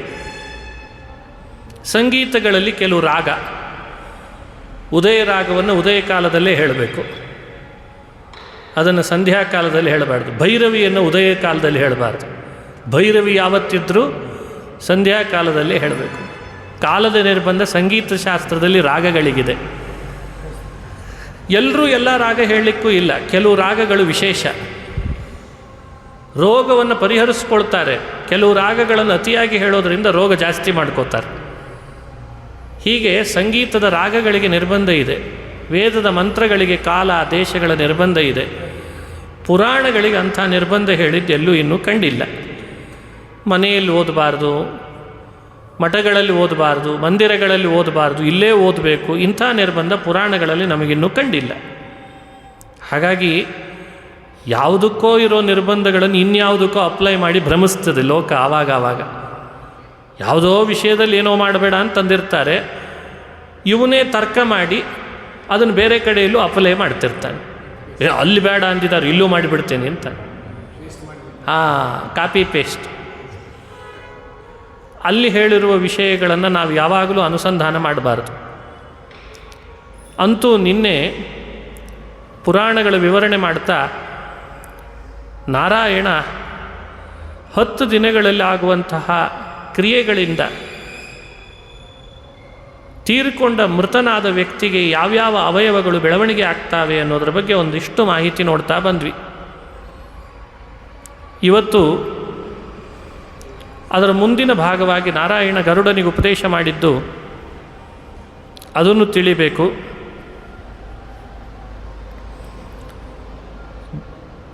ನಾರಾಯಣ ಉವಾಚ, ಯಮಮಾರ್ಗವನ್ನು ಉಪದೇಶ ಮಾಡ್ತೇನೆ ಅಂತಂದ. ಯಮಮಾರ್ಗಂ ಮಹದ್ದುಃಖ ಪ್ರದಂತೆ ಕಥಯಾಮ್ಯಹಂ. ನನ್ನ ಭಕ್ತನಾದ ಗರುಡ, ನೀನು ಯಮಮಾರ್ಗದ ದುಃಖಗಳು ಏನು ಅಂತ ಉಪದೇಶ ಮಾಡ್ತೀನಿ ಕೇಳು. ನಿನ್ನೆ ಹೇಳುವಾಗ 16 ಪಟ್ಟಣಗಳು ಯಾವ್ಯಾವುದು ಅಂತ ಅದರ ಹೆಸರುಗಳನ್ನು ನೋಡಿದ್ವಿ.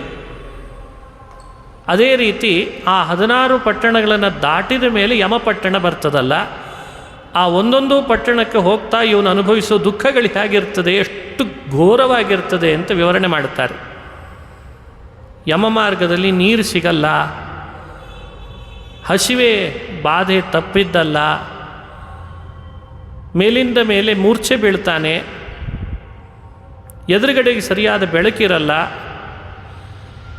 ತಪಂತೆ ದ್ವಾದಶಾದಿತ್ಯ ಪ್ರಳಯಾಂತೆ ಯಥಾಖಗ. ಬಿಸಿಲು ಒಂದು ವೇಳೆ ಬಂತು ಅಂತಾದರೆ 12 ಸೂರ್ಯರು ಬಂದು ಏಕಕಾಲದಲ್ಲಿ ಸುಟ್ಟು ಕರಕಲಾಗುವಷ್ಟು ಬಿಸಿಲು ಬರ್ತದಂತೆ, ಅಷ್ಟು ಧಗೆ. ಇಂಥ ಮಾರ್ಗವನ್ನು ಸಾಗಬೇಕು ಅಂತಾರೆ.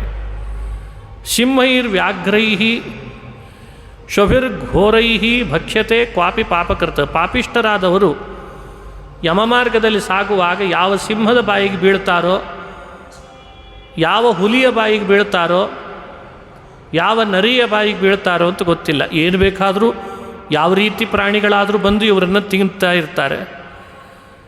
ಕೆಲವು ಕಡೆ ಬೆಂಕಿಯ ಬಾಧೆಯಿಂದ ಬಳಲಿ ಸುಟ್ಟೋಗ್ತಿರ್ತಾರೆ, ಸುಟ್ಟು ಕರಕಲಾಗ್ತಿರ್ತಾರೆ.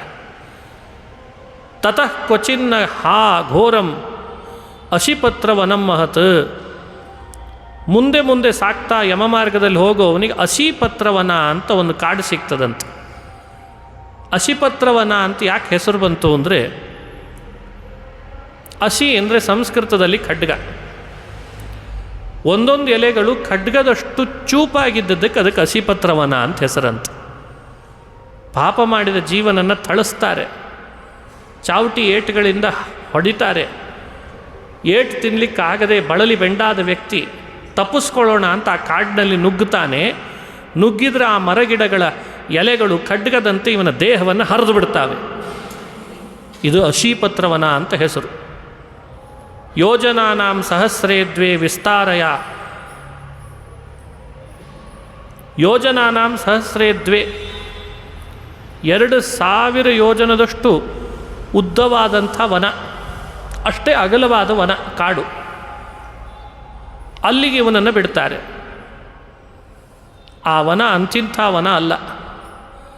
ಕಾಗೆಗಳು, ಗೂಬೆಗಳು, ಜೇನು ಹುಳಗಳು ಇವನ ದೇಹವನ್ನು ಕತ್ತರಿಸಿ ಹೋಗ್ತಾ ಇದ್ದಾಗ ಬಂದು ಮುತ್ರಿ ಕುಕ್ಕಿ ತಿಂತಾವಂತೆ ಮಾಂಸವನ್ನು.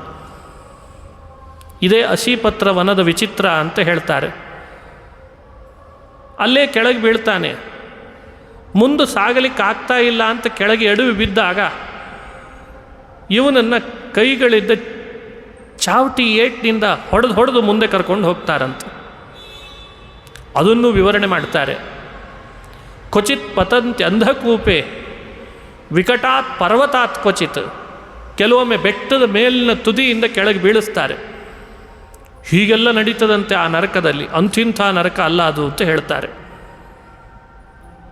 ಅದನ್ನು ಅನುಭವಿಸಲಿಕ್ಕೆ ಸಾಧ್ಯ ಇಲ್ಲ, ಆದರೆ ಇವನು ಮಾಡಿದ ಪಾಪಕ್ಕೆ ಅದನ್ನು ಅನುಭವಿಸಲೇಬೇಕು ಅಂತಾರೆ. ದೊಡ್ಡ ದೊಡ್ಡ ಕಲ್ಲು ಬಂಡೆಗಳನ್ನು ಎತ್ತೆತ್ತಿ ಎಸಿತಾರೆ, ಅವುಗಳು ಇವನ ಮೈ ಮೇಲೆ ಬೀಳ್ತಾವೆ. ಪರಸ್ಪರ ಘರ್ಷಣೆ ಆದಾಗ ಬೆಂಕಿಯ ಕಿಡಿಗಳು ಇವನನ್ನು ಬಂದು ಥಳಿಸಿ ಸುಡುವಂತೆ ಮಾಡ್ತಾವೆ. ಇದೆಲ್ಲ ಅಸಿಪತ್ರ ವನದಲ್ಲಿ ಆಗುವಂಥ ಕಥೆ ಅಂತ ವಿವರಣೆ ಮಾಡ್ತಾನೆ. ಮುಂದೆ ಹೀಗೆ ಸಾಕ್ತಾ ವೈತರಣಿ ಅಂತ ನದಿ ಬರ್ತದೆ. ವೈತರಣಿ ಅನ್ನೋ ನದಿ ಮಾರ್ಗ ಮಧ್ಯಂ ಹಾತ್ಯುಗ್ರ ಘೋರ ವೈತರಣಿ ನದಿ. ಆ ವೈತರಣಿ ನದಿ ಅಂದರೆ ಅದು ಅಂತ್ಯಂಥ ನದಿ ಅಲ್ಲ, ಬಹಳ ಕ್ರೂರವಾದ, ಬಹಳ ವಿಚಿತ್ರವಾದ, ಎಂದೂ ಅನುಭವಿಸ್ಲಿಕ್ಕೆ ಸಾಧ್ಯವಿಲ್ಲದಂಥ ನದಿ. ಆ ನದಿ ಒಳಗೆ ಹೋಗಿ ಬೀಳ್ತಾನೆ. ಆ ನದಿಯ ವಿವರಣೆಯನ್ನು ಕೂಡ ಹೇಳಿದರೆ ಸಾಕಂತೆ ಭಯಪಡ್ತಾರೆ. ಕೀವು, ರಕ್ತ, ಮಾಂಸ ಎಲ್ಲ ಹರ್ಕೊಂಡು ಬರ್ತಿರ್ತದಂತೆ. ಬೇಕಿತ್ತ ಇಂಥ ಪಾಪ ನಿನಗೆ ಅಂತಾರೆ. ಬೇಕಿತ್ತ? ಇಷ್ಟು ಪಾಪ ಮಾಡಿದ್ದೆ, ಅದಕ್ಕೆ ಇಂಥ ನದಿಯಲ್ಲಿ ಬಿದ್ದಿದ್ದಿ ನೀನು ಅಂತ. ಅದು ಎಷ್ಟು ದೂರ ಇದೆ, ಎಷ್ಟು ಉದ್ದ ಇದೆ, ಶತಯೋಜನ ವಿಸ್ತೀರ್ಣ, ಪೂಯ ಶೋಣಿತ ವಾಹಿನಿ, ಕೀವು ರಕ್ತಗಳೇ ಹರಿಯುವ 100 ಯೋಜನದ ನದಿ ಅಂತದು. ಆ ನದಿಯಲ್ಲಿ ಇವನನ್ನು ಎತ್ತೆತ್ತಿ ಎಸಿತಾರೆ, ಮುಳುಗಿಸ್ತಾರೆ, ಥಳಿಸಿ ಮುಂದಕ್ಕೆ ಕರ್ಕೊಂಡು ಹೋಗ್ತಿರ್ತಾರೆ. ಅಗಾಧ ದುಸ್ತರ ಪಾಪೈಹಿ ಕೇಶ ಶೈವಾಲ ದುರ್ಗಮ. ದಾಟ್ಲಿಕ್ಕಾಗಲ್ಲ, ಅಷ್ಟು ಕ್ರೂರವಾದ ಘೋರವಾದ ನದಿ. ಅದರೊಳಗೆ ಬೀಳಿಸಿ ಎಳ್ಕೊಂಡು ಹೋಗ್ತಾರೆ. ಕ್ವಥತೆ ಸಾ ನದಿ ತಾರ್ಕ್ಷ್ಯ ಕಟಾಹಾಂತ ಘೃತರ್ಯಥಾ. ಅದು ಕ್ವಥತೆ, ಕೆಲವೊಮ್ಮೆ ಅದು ಕುದಿಯೋ ಎಣ್ಣೆ ಹಾಕಿ ಕಾಣಿಸ್ತದಂತೆ. ಒಳಗೆ ಹಾಕಿದರೆ ಕುದಿಯೋ ಎಣ್ಣೆಯಲ್ಲಿ ಹಾಕಿ ತೆಗೆದಾಗೂ ಇರ್ತದಂತೆ. ಅಷ್ಟು ಘೋರವಾದ ನದಿಯಂತೆ ವೈತರಣಿಯ ಬಗ್ಗೆ ವಿವರಣೆ ಮಾಡಿದ್ದು. ಕ್ರಿಮಿಗಳು ಸೂಜಿಯಂತೆ ಚುಚ್ಚಿ ಹಾಕ್ತಾವಂತೆ ಇವನ ದೇಹವನ್ನು, ಅದರ ಅನುಭವ. ಕ್ರೂರ ಪಕ್ಷಿಗಳು ಬಂದು ಸುತ್ತುವರಿತಾವೆ. ಅವುಗಳ ಒಂದೊಂದು ಪಕ್ಷಿಗಳ ಚೊಂಚುಗಳು ತುದಿ ಬಹಳ ಚೂಪಾಗಿದ್ದರಿಂದ ಇವನು ಮಾಡಿದ ಪಾಪಕ್ಕೆ ಚುಚ್ಚಿ ಇವನನ್ನು ದುಃಖಿಸ್ತಾವೆ ಅಂತ ವಿವರಣೆ ಮಾಡ್ತಾನೆ. ಚೇಳುಗಳಿರ್ತಾವೆ, ಹಸಿವೆಯಿಂದ ಬಳಲ್ತಾ, ನೀರಡಿಕೆಯಿಂದ ಬಳಲ್ತಾ ನದಿ ಒಳಗೆ ಮುಳುಗಿ ಎದ್ದು ಮುಂದೆ ಸಾಕ್ತಾನೆ ಅಂತ ವಿವರಣೆ ಮಾಡ್ತಾರೆ. ಬಹುವೃಷ್ಟಿ, ಬಹಳಷ್ಟು ಚೇಳುಗಳು, ವೃಶ್ಚಿಕ ಸಂಘಾತ, ಬಹಳ ಚೇಳುಗಳು ತುಂಬಿ ತುಳುಕ್ತಾವೆ, ಅವುಗಳು ಕಚ್ತಾವೆ, ಅದನ್ನು ತಡೆದುಕೊಳ್ಳಿಕ್ಕಾಗಲ್ಲ. ಇದನ್ನೆಲ್ಲ ವರ್ಣನೆ ಮಾಡ್ತಾನೆ. ಈ ರೀತಿ ಬಹುಕ್ಲೇಶಮಯವಾದದ್ದು ಯಮಮಾರ್ಗ. ಏವಂ ಬಹುವಿಧ ಕ್ಲೇಶೇ ಯಮಮಾರ್ಗೇತಿ ದುಃಖಿತೆ. ಇಷ್ಟೆಲ್ಲ ಬಹುವಿಧ ಕ್ಲೇಶದಿಂದ ಕೂಡಿದಂಥದ್ದು ಯಮಮಾರ್ಗ ಅಂತ ವಿವರಣೆ ಮಾಡ್ತಾ ಬರ್ತಾನೆ. ಸದಾ ದುಃಖವನ್ನು ಅನುಭವಿಸುವ ಮಾರ್ಗನೇ ಯಮಮಾರ್ಗ. ಯಮದೂತರು ಬಿಟ್ಟೂ ಬಿಡದೆ ಇವನನ್ನು ಪ್ರತಿ ಪಾಪಗಳನ್ನು ನೆನಪಿಸಿ ಕೊಟ್ಟು ಅವನನ್ನು ಶೂಲದಿಂದ, ಖಡ್ಗದಿಂದ, ಚಾವಟಿಗಳಿಂದ ಹೊಡಿತಿರ್ತಾರಂತೆ, ಶಕ್ತಿಯ ಆಯುಧದಿಂದ. ಕೇಳಿದ್ರೇ ಹಿಂಗಿದೆ ಇದೆಲ್ಲ. ಇನ್ನು ಅನುಭವಿಸೋದು ಅಂದರೆ ಎಷ್ಟು ಕಷ್ಟ ಇರಬೇಡ. ಇದನ್ನೆಲ್ಲ ಸ್ಪಷ್ಟೀಕರಣ ಕೊಡ್ತಾನೆ ಭಗವಂತ. ಒಬ್ಬೊಬ್ಬ ಯಮದೂತರು ಅವನನ್ನು ಚಾವಟಿಯಿಂದ ಹೊಡೆಯುವಾಗ ಈ ರೀತಿ ಮಾತುಗಳನ್ನಾಗಿ ಹೊಡಿತಿರ್ತಾರಂತೆ. ಏನು ಮಾತುಗಳಾಡ್ತಿರ್ತಾರೆ? ಒಂದು ದಿನ ಆದರೂ ಹೋಮ ಮಾಡಿದ್ಯಾ, ದಾನ ನೀಡಿದೆಯಾ, ತರ್ಪಣ ಕೊಟ್ಟಿಯಾ, ದೇವಸ್ಥಾನಗಳಿಗೆ ಸಂಚಾರ ಮಾಡಿದೆಯಾ, ಕ್ಷೇತ್ರಗಳನ್ನು ಪರ್ಯಟನೆ ಮಾಡಿದೆಯಾ? ಮಾಡಲಿಲ್ಲ, ಮತ್ತು ಅನುಭವಿಸು ಅಂತಾರಂತೆ. ಮಯಾ ನದತ್ತಂ ನಹುತಂ ಹುತಾಶನೆ. ಇವನಿಗೂ ನೆನಪಾಗ್ತದೆ ಆವಾಗ. ಇವನೂ ಮನಸ್ಸಿನಲ್ಲಿ ನೊಂದುಕೊಳ್ತಾನೆ ಜೀವ. ನಾನು ಒಂದು ದಿವಸವೂ ಹೋಮ ಮಾಡಲಿಲ್ಲ, ದಾನ ಕೊಡಲಿಲ್ಲ, ಅದಕ್ಕೆ ಈ ಶಿಕ್ಷೆ. ನ ತೀರ್ಥ ಸೇವಾ ವಿಹಿತಾನಿ. ನಾನು ತೀರ್ಥಗಳ ಸೇವೆಯನ್ನು ಮಾಡಲಿಲ್ಲ. ಎಲ್ಲ ಆವಾಗ ನೆನಪು ಬರಲಿಕ್ಕೆ ಶುರು ಆಗ್ತದೆ. ಏನೇನು ಮಾಡಬೇಕಾಗಿತ್ತು ಮಾಡಲಿಲ್ಲ ಅಂತ. ಕಾಲ ಮೀರಿ ಹೋದ್ಮೇಲೆ ನೆನಪಿಸ್ಕೊಂಡ್ರೆ ಏನು ಬಂತಣೆ ಬಾರ. ನ ಪೂಜಿತಾ ವಿಪ್ರಗಣಾ ಸುರಾಪಗ ನ ಚಾಶ್ರಿತಾ ಸತ್ಪುರುಷಾ ನ ಸೇವಿತಾ ಪರೋಪಕಾರಾ ನ ಕೃತಾ ಕದಾಚನ ದೇಹಿನ್ ಕ್ವಚಿನ್ನಿಸ್ತರಯತ್ವಯಾ ಕೃತಂ. ನ ಪೂಜಿತಾ ವಿಪ್ರಗಣಾ. ವಿಪ್ರ ಸಮೂಹವನ್ನು ಎಂದಾದರೂ ಪೂಜೆ ಮಾಡಿದೆಯಾ ಪಾದ ತೊಳೆದು? ಮಾಡಲಿಲ್ಲ. ಸುರಾಪಗ ನ ಸೇವಿತ, ಗಂಗೆಯಲ್ಲಿ ಎಂದಾದರೂ ಹೋಗಿ ಮುಳುಗಿದೆಯಾ? ಗಂಗೆಯ ಸೇವೆ ಮಾಡಿದೆಯಾ? ನಚಾಶ್ರಿತ ಸತ್ಪುರುಷಾ, ಸಜ್ಜನರನ್ನು ಎಂದಾದರೂ ಆಶ್ರಯಿಸಿದೆಯೇನೋ? ನಚಾಶ್ರಿತ ಸತ್ಪುರುಷಾ. ಪರೋಪಕಾರ ನ ಕೃತಾ ಕದಾಚನ, ಇನ್ನೊಬ್ಬರಿಗೆ ಒಂದು ಸ್ವಲ್ಪವೂ ಉಪಕಾರ ಮಾಡಲಿಲ್ಲ ನಿನ್ನ ಬದುಕಿನಲ್ಲಿ. ಇಂಥ ಮನುಷ್ಯ ದೇಹ ಬಂದಾಗಲೂ ಏನೂ ಮಾಡದೇ ಇದ್ದ ನಿನಗೆ ಮತ್ತೆ ವೈತರಣಿ ನದಿ ಅಲ್ಲದೆ ಇನ್ಯಾವ ನದಿಯಲ್ಲಿ ಸೇರಿಸೋಣ ಅಂತಾರಂತೆ. ನಡಿ, ಅನುಭವಿಸು. ಜಲಾಶಯೋ ನೈವ ಕೃತೋ ಹಿ ನಿರ್ಜಲೆ ಮನುಷ್ಯ ಹೇತೋ ಪಶು ಪಕ್ಷ ಹೇತವೇ. ಎಲ್ಲಾದರೂ ಒಂದು ಕೆರೆ ಬಾವಿ ನೀರಿಗೆ ಅನುಕೂಲ ಆಗಲಿ ಅಂತ ನೀನು ತೋಡಿಸಿದೆಯಾ ಜೀವನದಲ್ಲಿ? ಜಲಾಶಯ ನಕೃತ, ಸಮಾಜಕ್ಕೆ ಬೇಕಾದಂಥ ರೀತಿಯಲ್ಲಿ ಪೂರ್ತ ಇದನ್ನು ಮಾಡಲಿಲ್ಲ. ನಿರ್ಜಲೆ ಮನುಷ್ಯ ಹೇತೋ ಪಶು ಪಕ್ಷಿ ಹೇತವೇ, ಮನುಷ್ಯರು ಪಶು ಪಕ್ಷಿಗಳು ನೀರು ಕುಡಿದು ಹೋಗ್ತಾವೆ ಅಂತ ದಾರಿಯಲ್ಲಿ ಹೋಗುವಾಗ ಎಲ್ರಿಗೂ ಅನುಕೂಲ ಆಗಲಿ ಅಂತ ಮನೆ ಅಂಗಳದಲ್ಲಿ ಯಾವುದಾದ್ರೂ ಒಂದು ಅರವಟ್ಟಿಗೆ ವ್ಯವಸ್ಥೆ ಮಾಡಿದೆಯಾ ನೀನು? ಅವಕಾಶ ಇತ್ತಲ್ಲ ಮಾಡಲಿಕ್ಕೆ. ಗೋವಿಪ್ರ ವೃತ್ಯರ್ಥಮಕಾರಿ ನಾಣ್ವಪಿ, ಗೋವುಗಳಿಗೆಂದಾದರೂ ಗ್ರಾಸ ಹಾಕಿದೆಯಾ? ಒಂದಿನ ಒಂದು ಗೋವು ಅದಕ್ಕೆ ಅಂತ ಒಂದಿಷ್ಟು ಹುಲ್ಲು ಹಾಕಿದೆಯಾ? ಒಂದು ದಿನವಾದರೂ ವಿಪ್ರನಿಗೆ ಒಂದು ಒಳ್ಳೆಯ ವೃತ್ತಿ ಕಲ್ಪಿಸಿಕೊಟ್ಟೆ ಯಾರ್ದಾದ್ರೂ ಒಬ್ಬ ವಿಪ್ರನಿಗೆ? ಗೋವಿಪ್ರ ವೃತ್ಯರ್ಥಮಕಾರಿ ನಾಣ್ವಪಿ, ಎಷ್ಟು ಸಂಪತ್ತು ಕೊಟ್ಟಿದ್ದ ದೇವರು ನಿನಗೆ. ಅಣ್ವಪಿ, ಅಣುವಿನಷ್ಟು ಇನ್ನೊಬ್ಬರಿಗೆ ಏನೂ ಕೊಡದೇ ಇದ್ದ ನೀನು ಮತ್ತೆ ಪಾಪಿಷ್ಟನಲ್ಲದೆ ಇನ್ನೇನು ಅಂತಾರಂತೆ. ನೋಡಿ, ಇದರ ಅರ್ಥ ನಾರಾಯಣ ಹೇಳುವ ಮಾತು, ಯಾವುದನ್ನು ನಾವು ಮಾಡಬೇಕೋ ಅದನ್ನು ಬಿಟ್ಟಿದ್ದೇವೆ, ಅದನ್ನು ನೆನಪಿಸ್ಲಿಕ್ಕೆ ಗರುಡ ಪುರಾಣ. ಗರುಡ ಪುರಾಣ ಅಂದರೆ ಮನೆಯಲ್ಲಿ ಯಾರು ಕೇಳಬಾರ್ದು ಓದಬಾರ್ದು ಅಂದರೆ, ಮತ್ತು ಮಾಡೋದನ್ನು ಮರ್ತಿದ್ದೇವಲ್ಲ, ನೆನಪಿಸೋರು ಯಾರು? ನಾವೇನೋ ಮಾಡಬೇಕಿದೆ, ಏನೆಲ್ಲ ಮಾಡಿ ಮಾಡಿ ಮಾಡಿ ಪುಣ್ಯ ಗಳಿಸಬೇಕಿದೆ, ಪಾಪ ಕಳ್ಕೊಳ್ಬೇಕಿದೆ. ಅವು ಏನು ಅಂಥೇಳಿ ಪಟ್ಟಿನೇ ಗೊತ್ತಿಲ್ಲ.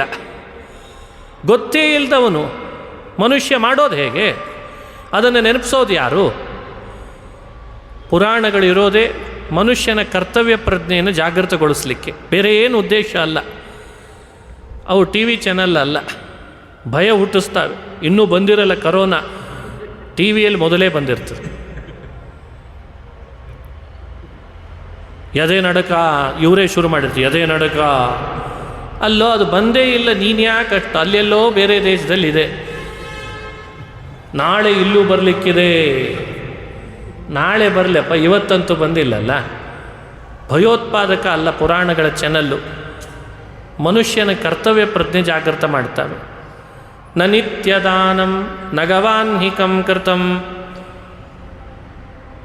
ನ ವೇದಶಾಸ್ತ್ರಾರ್ಥ ವಚಃ ಪ್ರಮಾಣಿತಂ ಶ್ರುತಂ ಪುರಾಣಂ ನ ಚ ಪೂಜಿತೋಜ್ಞೋ ದೇಹಿನ್ ಕ್ವಚಿನ್ನಿಸ್ತರಯತ್ತಯಾ ಕೃತಂ ತ್ವಯಾ ಕೃತಂ. ನ ನಿತ್ಯದಾನಂ, ಶಾಸ್ತ್ರಗಳು ನಿತ್ಯ ದಾನ ಮಾಡಲಿಕ್ಕೆ ಅಂತ ಹೇಳ್ತಾವೆ. ನಾವು ದಾನ ಮಾಡಲಿಲ್ಲ, ವಂಚನೆ ಚೆನ್ನಾಗಿ ಮಾಡ್ತೀವಿ, ದಾನ ಮಾಡಲ್ಲ. ನ ಗವಾನ್ಹಿಕಂ ಕೃತಂ, ಸಮಯ ಸಮಯಕ್ಕೆ ಆನ್ಹಿಕ ಮಾಡಲಿಕ್ಕೆ ಅಂತ ಹೇಳ್ತದೆ. ಹಗಲು ಮಾಡಲಿಲ್ಲ, ಮಧ್ಯಾಹ್ನ ಮಾಡಲಿಲ್ಲ, ರಾತ್ರಿ ಮಾಡಲಿಲ್ಲ, ನೆಪ ಚೆನ್ನಾಗಿ ಓಡುತ್ತೀವಿ. ಮಾಡೋಣ ಅಂತಿದ್ದೆ, ಫೋನ್ ಬಂತು ಬಿಟ್ಟೆ ಅಂತ. ಆನ್ಹಿಕ ಮಾಡ್ತಿದ್ದೀನಿ, ಫೋನ್ ಮಾತಾಡಲ್ಲ ಅಂತ ಫೋನ್ ಬಿಡಲಾರ, ಫೋನ್ ಬಿಡಲಾರೆ, ಆನ್ಹಿಕ ಬಿಟ್ಟೇನು ಅಂತ ಮನುಷ್ಯ ಮನಸ್ಸಿನಲ್ಲಿ ಮಾಡಿಕೊಂಡಿದ್ದಾನೆ. ಆನ್ಹಿಕ ಮಾಡಲಿಲ್ಲ, ಅನ್ನದಾನ ಮಾಡಲಿಲ್ಲ. ನ ವೇದ ಶಾಸ್ತ್ರಾರ್ಥ ವಚಃ ಪ್ರಮಾಣಿತಂ, ವೇದ ಶಾಸ್ತ್ರಗಳ ಮಾತುಗಳನ್ನು ವಿಮರ್ಶಿಸಿ ಇದು ನಿಜವಾದ ಆಧಾರ ಅಂತ ಅವುಗಳನ್ನು ಆಧಾರ ಮಾಡಿಕೊಂಡು ವಿಶ್ವಾಸ ಮಾಡಲಿಲ್ಲ. ಶ್ರುತಂ ಪುರಾಣಂನ, ಪುರಾಣಗಳನ್ನಂತೂ ಕೇಳಲೇ ಇಲ್ಲ, ಬೇಡಪ್ಪ ಅಂತ ಅನಿಸ್ಬಿಡ್ತೀವಿ ನೀವು. ನ ಪೂಜಿತೋ, ಒಂದು ದಿವಸವೂ ಭಗವಂತನನ್ನು ಪೂಜಿಸಬೇಕು ಅಂತ ಅನಿಸ್ಲೇ ಇಲ್ಲ. ಇಷ್ಟೆಲ್ಲ ಮತ್ತು ಬಿಟ್ಟಿದ್ದೀ ಅಂದಮೇಲೆ ವೈತರಣಿ ನದಿ ದಾಟಲೇಬೇಕು ನೀನು ಅಂತಾರಂತೆ. ಭರ್ತುರ್ಮಯಾ ನೈವ ಕೃತಂ ಹಿತಂ ವಚಃ ಪತಿವ್ರತಂ ನೈವ ಕದಾಪಿ ಪಾಲಿತಂ. ಸ್ತ್ರೀಯಿಗೆ ಸಂಬಂಧಪಟ್ಟ ಕೆಲವು ಮಾತುಗಳನ್ನು ಹೇಳ್ತದೆ. ಯಜಮಾನನ ಮಾತು ಎಂದೂ ನನಗೆ ಬೇಕು ಅಂತ ಅನಿಸ್ಲೇ ಇಲ್ಲ, ಪಾಲಿಸಲಿಲ್ಲ. ಯಜಮಾನಿಗೆ ಹಿತ ಯಾವುದು ಅಂತ ಎಂದೂ ಯೋಚನೆ ಮಾಡಲಿಲ್ಲ. ಭರ್ತುರ್ಮಯ ನೈವ ಹಿತಂ ಕೃತಂ ವಚಃ, ಅವನ ಮಾತು ನನಗೆ ಹಿತ ಅಂತ ಅನಿಸ್ಲೇ ಇಲ್ಲ, ಅವನಿಗೆ ಹಿತವಾದದ್ದನ್ನು ನಾನು ಮಾಡಲೇ ಇಲ್ಲ. ನಗೌರವಂ ಕ್ವಾಪಿ ಕೃತಂ ಗುರುಚಿತಂ, ಹಿರಿಯರು ಹೇಳಿದಂತೆ ಯಜಮಾನಿಗೆ ಕೊಡಬೇಕಾದ ಗೌರವವನ್ನು ನಾನು ಎಂದೂ ಅವನಿಗೆ ಕೊಡಲೇ ಇಲ್ಲ. ಅದಕ್ಕೆ ಇವತ್ತು ಈ ಸ್ಥಿತಿ ಆಯಿತು ನನಗೆ ಅಂತ ಅನ್ಕೊಳ್ತಾನೆ. ಹೌದು, ಅದಕ್ಕೆ ಈ ಸ್ಥಿತಿ, ನಡಿ ನೀನು ವೈತರಣಿಗೆ ಅಂತ ಅವನನ್ನು ಎಳಿತಿರ್ತಾರಂತೆ ಸ್ತ್ರೀಯರನ್ನು. ನ ಧರ್ಮ ಬುದ್ಧಿಯ ಪತಿರೇವ ಸೇವಿತೋ, ಧರ್ಮ ಬುದ್ಧಿಯಿಂದ ಪತಿಯ ಸೇವೆ ನಾನು ಮಾಡಲೇ ಇಲ್ಲ, ಆದ್ದರಿಂದಲೂ ನಿನ್ನನ್ನು ಈ ರೀತಿಯಾಗಿ ದುಃಖಕ್ಕೀಡು ಮಾಡ್ತಾ ಇದ್ದೇವೆ ಅಂತ ಆ ಸ್ತ್ರೀ ಜೀವವನ್ನು ಕೂಡ ಥಳಿಸಿ ಕಳ್ಕೊಂಡು ಹೋಗ್ತಾರೆ ಅಂತ ವಿವರಣೆ ಮಾಡ್ತಾ ಬರ್ತಾನೆ. ಮಾಸೋಪವಾಸ, ಮಾಸದಲ್ಲಿ ಮಾಡಬೇಕಾದಂಥ ವಿಧಿಗಳಿದೆ ಸ್ತ್ರೀಯರಿಗೆ, ಅವುಗಳನ್ನು ಸೇವನೆ ಮಾಡಬೇಕಷ್ಟೇ. ಒಂದು ಮಾಸಕ್ಕೆ ಒಂದು ಬಾರಿ ಆ ಶೌಚ ಅಶೌಚಗಳನ್ನು ಸರಿಯಾಗಿ ಆಚರಣೆ ಮಾಡಬೇಕು, ಅದನ್ನು ಮಾಡಲಿಲ್ಲ. ವ್ರತಗಳನ್ನು ಮಾಡಲಿಲ್ಲ, ನಿಯಮ ಹಿಡಿಲಿಲ್ಲ. ಇವನ್ನು ಮಾಡದೇ ಇದ್ದದ್ದಕ್ಕೂ ನಿನಗೆ ಈ ರೀತಿ ಶಿಕ್ಷೆ ಅಂತ ವಿಧಾನ ಮಾಡ್ತಾರೆ. ಏವಂ ವಿಲಪ್ಯ ಬಹುಶಃ, ಇದೆಲ್ಲ ಏನು, ಜೀವ ನರಕಕ್ಕೆ ಹೋದ ಮೇಲೆ ಇಂಥ ದುಃಖವನ್ನು ಅನುಭವಿಸ್ತಾನೆ. ಆದರೆ ದುಃಖ ಅನುಭವಿಸೋದು ಮಾತ್ರ ತಪ್ಪಿದ್ದಲ್ಲ, ನೆನಪಿಸ್ಕೊಂಡ್ರೂ ಸರಿ, ನೆನಪಿಸ್ಕೊಳ್ಳದೇ ಇದ್ದರೂ ಸರಿ, ಮಾಡಿದ ತಪ್ಪಿಗೆ ಶಿಕ್ಷೆನೇ ಅಂತದಂತೆ ಯಮಲೋಕದಲ್ಲಿ. ಹೀಗೆ ಸಪ್ತ ದಿನಾನ್ನೇಕೋ ವಾಯುವೇಗೇನ ಗಚ್ಚತಿ, ದಶಸಪ್ತ ದಿನಾನಿ ಅಂತ ವಿವರಣೆಯನ್ನು ಕೊಟ್ಟಿದ್ದಾರೆ. ಅದಕ್ಕೆ 17 ದಿನ ಅಂತ ವಿವರಣೆ ಮಾಡ್ತಾರೆ. 17 ದಿನದೊಳಗೆ ಪ್ರೇತ ವಾಯುವೇಗವಾಗಿ ಹೋಗಿ ಸೌಮ್ಯಪುರ ಅಂತ ಒಂದು ಪಟ್ಟಣಕ್ಕೆ ಹೋಗಿ ಸೇರ್ತಾನೆ. ಇಷ್ಟೊತ್ತು ತನಕ ಹೇಳಿದ ವಿವರಣೆಗೆ ಅನುಗುಣ ಅವನು 17 ದಿನ ಸಾಕ್ತಾನೆ. ಸೌಮ್ಯಪುರ ಅನ್ನೋ ಪಟ್ಟಣಕ್ಕೆ ಹೋಗಿ ಸೇರ್ತಾನೆ. ಆ ಪಟ್ಟಣದೊಳಗೆ ಪ್ರೇತಗಣಗಳಿರ್ತಾವೆ. ಪುಷ್ಪಭದ್ರ ಅಂತ ಒಂದು ನದಿ ಇದೆ, ಆ ಪಟ್ಟಣದೊಳಗಿದೆ ನದಿ, ಪುಷ್ಪಭದ್ರಾ ನದಿ ತತ್ರ. ಅಲ್ಲೊಂದು ನೆಗ್ರೋಧ ವೃಕ್ಷ ಇದೆ. ಆ ನೆಗ್ರೋಧ ವೃಕ್ಷದ ಹತ್ರ ಇವನನ್ನು ಕರ್ಕೊಂಡು ಹೋಗಿ ಮತ್ತೆ ದುಃಖಕ್ಕೆ ಅವನಿಗೆ ಕಟ್ಟಿ ಅವನನ್ನು ಶಿಕ್ಷಿಸ್ಲಿಕ್ಕೆ ಏನು ಬೇಕೋ ಆ ತಯಾರಿ ಮಾಡ್ತಾರಂತೆ ಸೌಮ್ಯಪುರದಲ್ಲಿ ಅಂತ ವಿವರಣೆ ಮಾಡ್ತಾರೆ. ಅದನ್ನು ನಾಳೆಯ ದಿವಸ ಮತ್ತೆ ಮುಂದುವರಿಸೋಣ ಅಂತ ಹೇಳ್ತಾ ಶ್ರೀಮದ್ ಭಾಗವತ ಕಥಾಶ್ರವಣವನ್ನು ಇವತ್ತು ಮುಕ್ತಾಯ ಮಾಡ್ತೇನೆ. ಶ್ರೀಕೃಷ್ಣಾರ್ಪಣಮಸ್ತು.